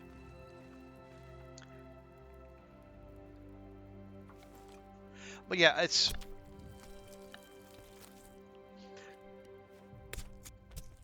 again, we know. I mean, we know, and then Hinterland knows what, like, the potential that is out there. But yeah, admittedly, there's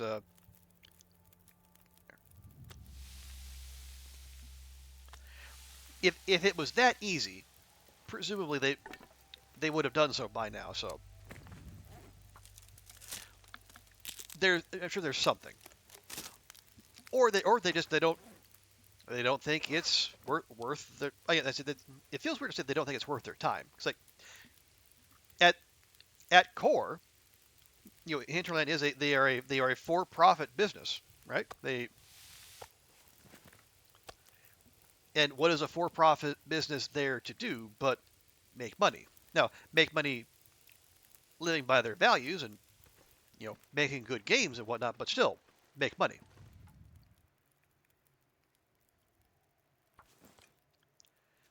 Difficult sort of go profits on its own, but streamers can use them to make extra merch. What? Yeah. Or it could be that If I don't warm up.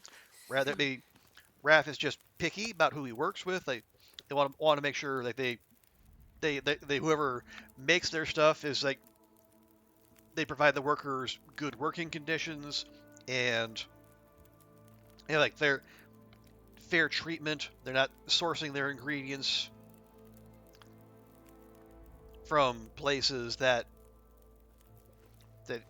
could be violating human rights, and that I don't know that, but that sounds like the kind of thing Hinterland would want to be sure of before going forward with any potential business partnership.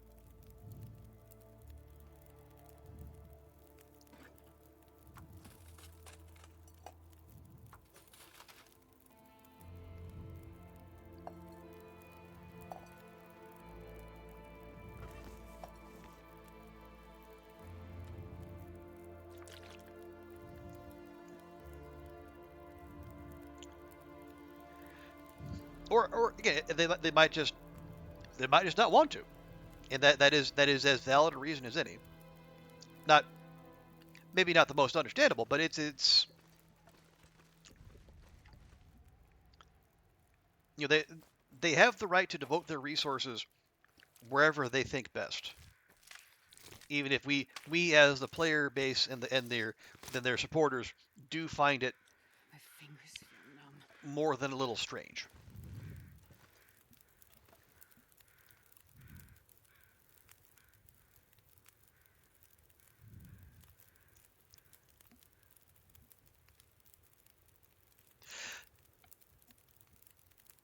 Now, here's a thought.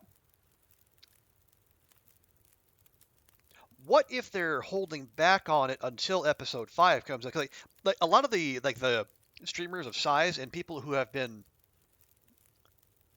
they some more high profile content creators, a message I heard from them a lot is, I'll go back to the Long Dark when it's done. And when they say it's done, they mean story mode. So I wonder if they might be trying to time the merch with the burst of interest with episode 5. That I could see not only I could see that working out well for them.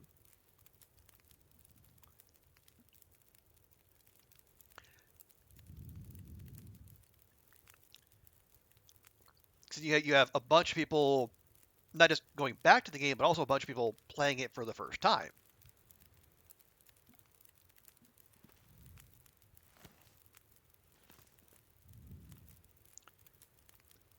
And admittedly, that is pure speculation on my part. But I think if that would seem to be like the sharp play, that you're gonna maximize your exposure, or I don't know what your synergize your market quadrants, or I don't know business school speak.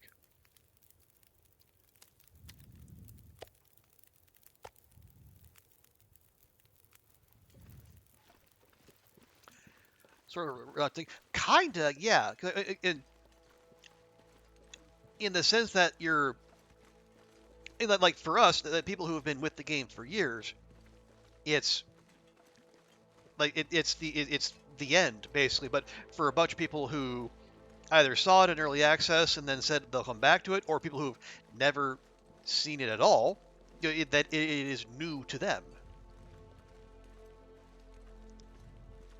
So yeah, it would be kind of like a launch and a finale all at the same time.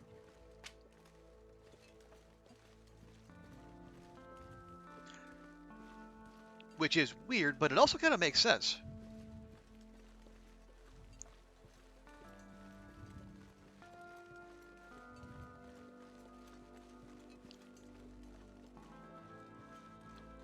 Now, I would hope that they would be more prepared for that than they, like, if we remember, like the cluster that was the initial DLC release.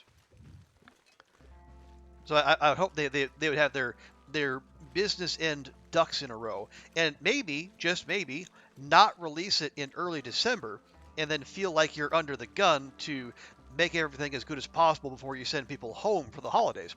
Maybe, I don't know, release it in September. Or even October.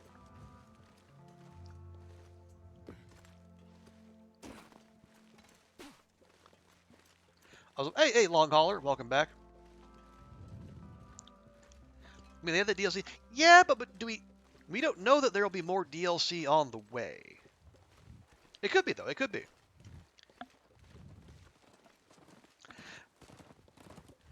But, I mean, if they're gonna go, like, if Hinterland is gonna try to take another wide play, and show it, so here it is, the Long Dark, a finished product. That I think that would be where they're gonna make their last best. No, again, but their last best push in the public eye. And then any DLC that come after that will just be gravy. At least, as far as I'm concerned.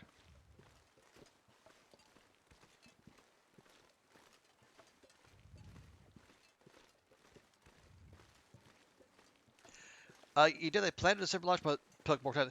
Well, I mean, but that's been too. It seems to be a consistent thing. Like the initial, like the DLC came out in December, and then the Frontier Comforts update, that was also a December thing, I think. So, the major releases in December does seem to be a habit of Hinterlands. And in terms of like post-release support, that does hamstring them. Now, that's not necessarily for bad reasons. I mean, it's good that Raph wants to send people home to be with their families, but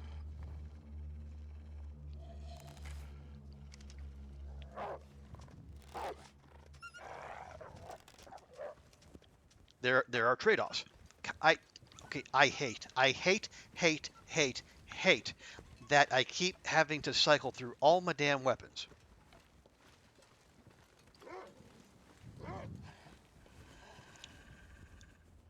Again, it just I'm afraid, run, I'm afraid. Bark, aggressive. Fear me. I'm on the hunt. Come on. Be afraid or don't. You're wasting my time.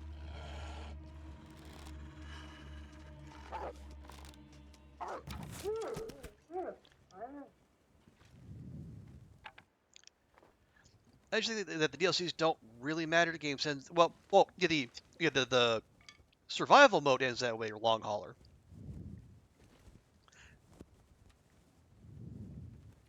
All right, another fire, another fire. But no, I take your point. At least in terms of survival mode, yeah, you're either alive or you're not. But again, we have to take into account that there are a lot of people out there who their only interaction with this game is through story mode. They haven't even looked at survival. And when they picked it up and they saw, oh, it's not done in their eyes, then they all walked away.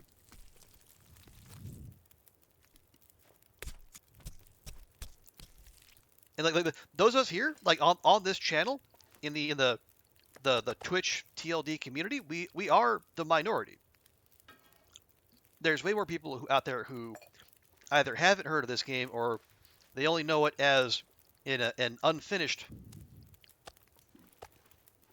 Again, that was unfinished, and then it's been years and years while they've been trying to finish it.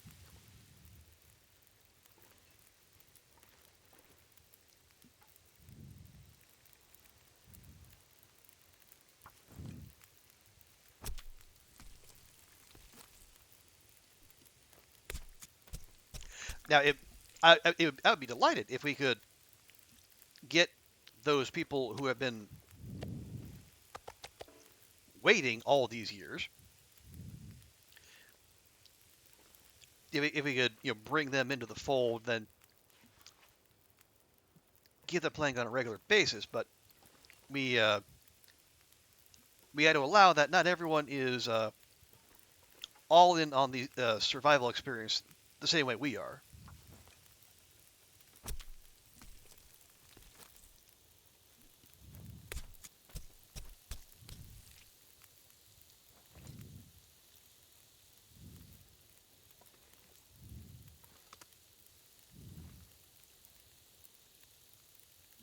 Okay, there we go.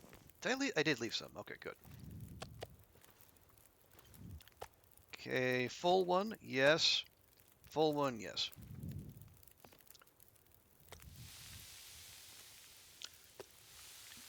Yeah, and I was I have a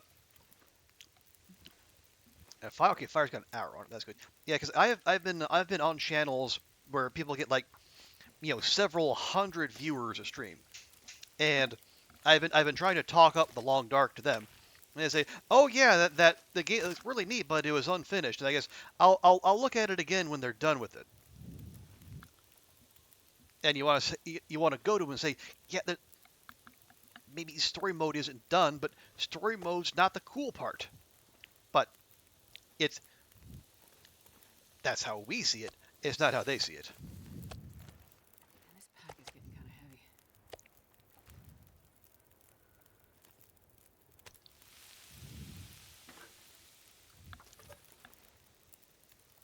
But I do think that if my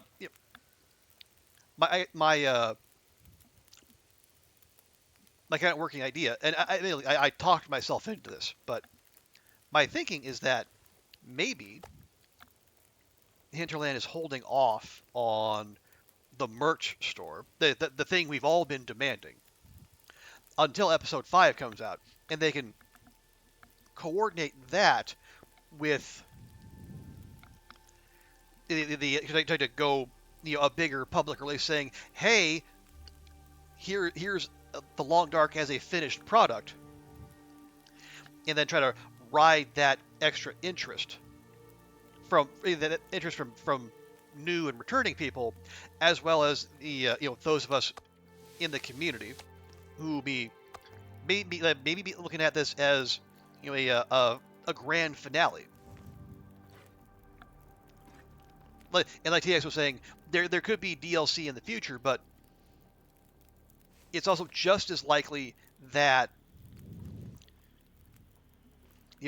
this is as fleshed out as the Long Dark will ever be. I'm not sure I can carry much more.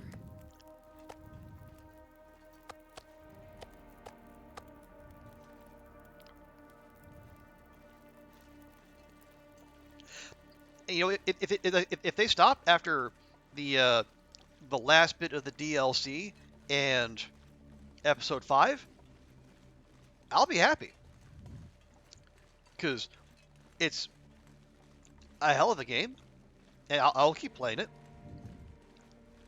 But I'll also be, deeply interested to see where Hinterland goes with their next game, especially if, as Raph has hinted, it'll be in a more sci-fi direction.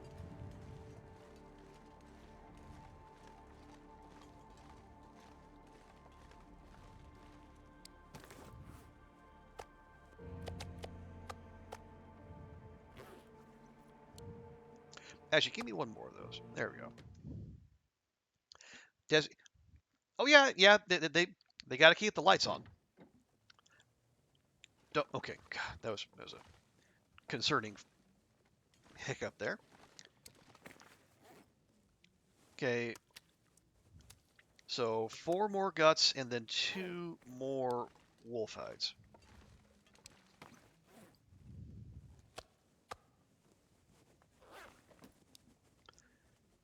Let me also make note of that. So Gray Mothers, 4 more wolf, or 4 wolf and 10 guts. Glowing, I hope not glowing wolves, but excuse me. Yeah, we'll see. And the sequel, yeah, I'm kind of with TX. I'm not sure how they would pull a sequel out of this. A prequel, maybe. Sequel would be hard. Or maybe they tell a tale, in another part of the world at the same time. That's a potential mine they could vein, or vein they could mine. Either or. Okay, we have cloth.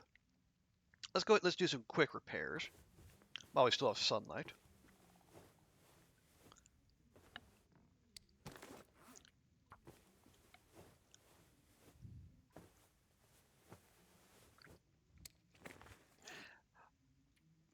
But yeah, I wouldn't blame Hinterland if they wanted to just move into a completely new world, a new IP. But admittedly, I also couldn't blame them if they wanted to, hang out here more, and maybe if they find other stories to tell in this world. Because the thing with the post-apocalypse is that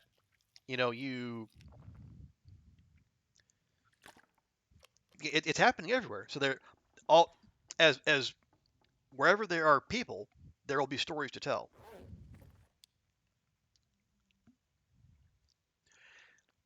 The sun reaches peak this year. Maybe get oh yeah, oh wait, is the solar maximum? Oh, it reaches its peak next year. Okay. All right. Yeah, the solar maximum started this year. I was gonna say that was one of the things that pushed me to go to Sweden in the first place. All right, you got steam power going by now. Well, maybe it's fun to speculate, and maybe go out into the wilderness and try yourself. Maybe see just how much of the long dark IRL you could actually do.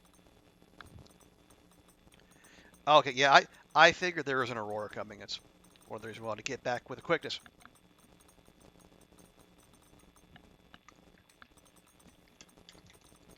Okay.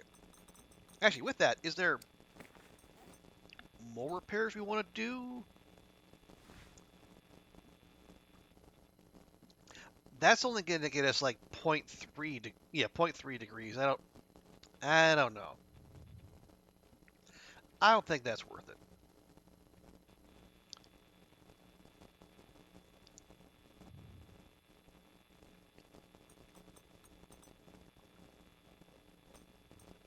yeah, we're one over, but we drop some sticks, we'll be able to climb, no problem. We have bedroll.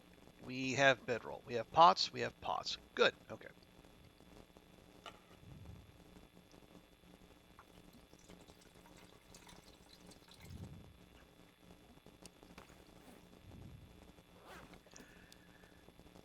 You're potentially made doing this sort of thing. Okay. Well, then you're set. Yeah. This year, Aurora. Next year, total blackout Stone Age. Not before Silk Song gets released. Gosh darn it.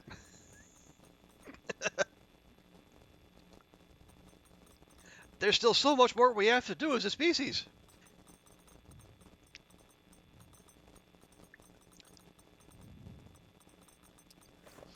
Give me.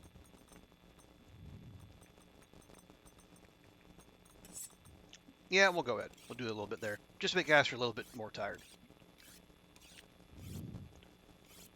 Yeah, I will say, that visit to Sweden and even like getting the brief glance that I did at the aurora, it does make me want to do it again.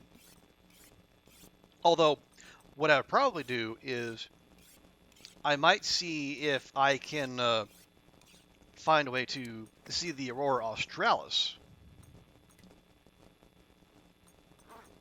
and maybe go down. I'd probably go to down to New Zealand. I think that seems to be the tip of the South Island down by Invercargill. That seems to be a good aurora viewing spot. I think you go like you can go to like Taza as well, but I don't know. I kind of want to go back to New Zealand. Mankind survived the last Stone Age too. Well,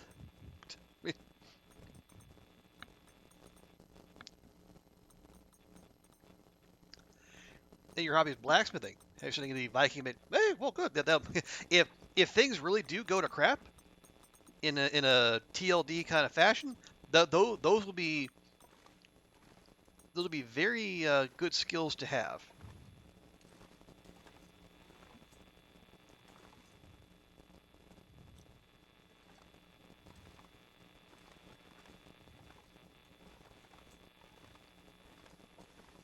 Okay, I don't know why I'm running about.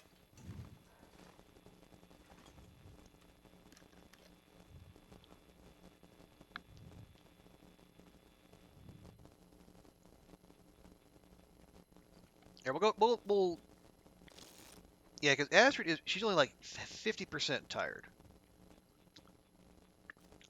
I want to let's just get her that little bit more tired so we can sleep through the night and then wake up at a decent hour.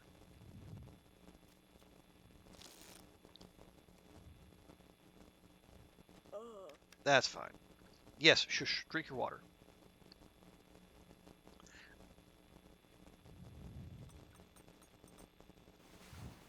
There you go.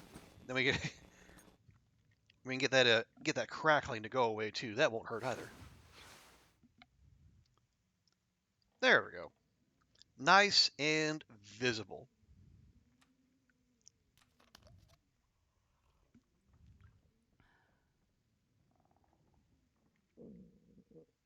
Oh hush. Okay, but yeah, it is yeah, it's just about 1 in the morning, and it is Sunday here, just turning into Monday. So I think we'll go ahead and call it just a little bit early. It's a good stopping point. But before we do, we'll go ahead and check our journal. We have survived for 152 days. We explored 82% of the world. We did hit some new spots while we were in HRV. And in those 152 days, how we HRV for 7, Mountain Town for 16, 152, and 104 blizzards.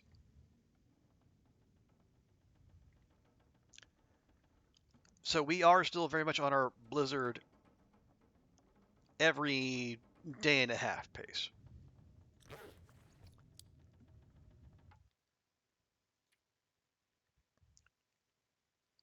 Yes, yeah, 2/3 of a blizzard per day, on average. Just typical Loper things, right?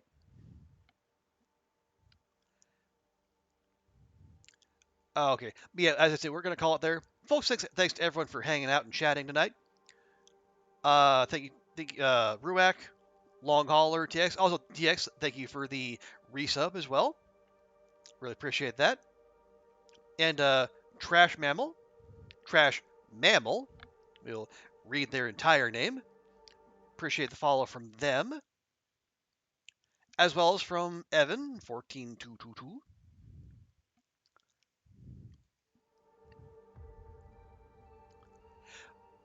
But as we always do, right here at the end of the stream, we're going to wrap things up by finding someone to raid. So, see if we can find some more of our Long Dark crew.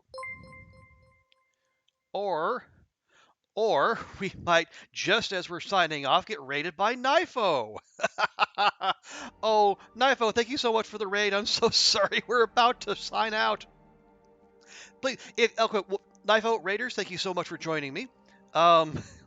Awkward timing, but if you're happy to, join us on a raid train. But first, let me give Nifo a good welcome here. But yeah, Nifo, thank you so much. Whoa.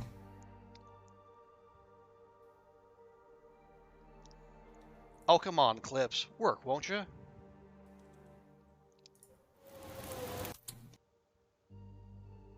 Look at that. Zach is in the house. Hey, Zach. How you doing, bud? How's the run? What's the custom settings? All right, well, that's unfortunate. The clips were working just fine earlier in the stream. Oh, well. Anyway, Nifo and friends, thank you so much for the raid. It's basically... Appreciate you all. Yeah, we were Interloper with just about to baseline resource on medium.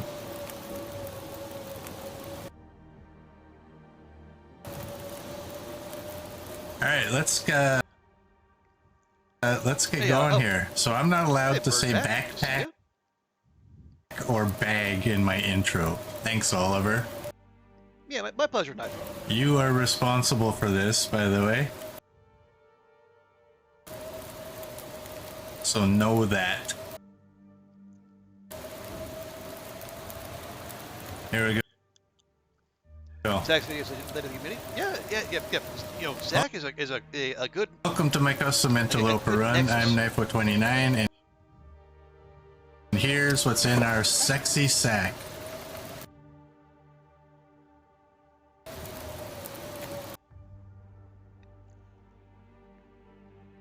Okay. But yeah, Nifo, thanks again for the raid. Yeah, we just punched out. We pushed our Loper PB to 152 days.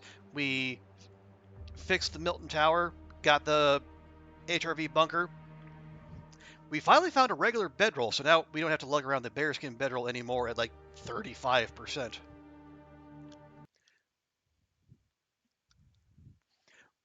Oh yeah, the IRL word bound couldn't say bag or backpack. Oh wow, that could be a big hindrance. So let me see who is out there. As we got Waffle Mouse, we got Ath, we just rated Bash recently. Actually, you know what? Let's go raid Waffle Mouse.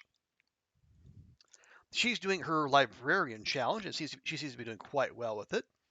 Yeah, so folks, if you could please stick around for the raid, show Waffle Mouse some love, and yeah, so we'll be back on our usual schedule. We'll be back on Thursday, same time, 9 p.m. here. I think that's 9 a.m. Eastern. So everyone, have a great rest of your day and a great rest of your week, and we'll see you next time. Bye for now.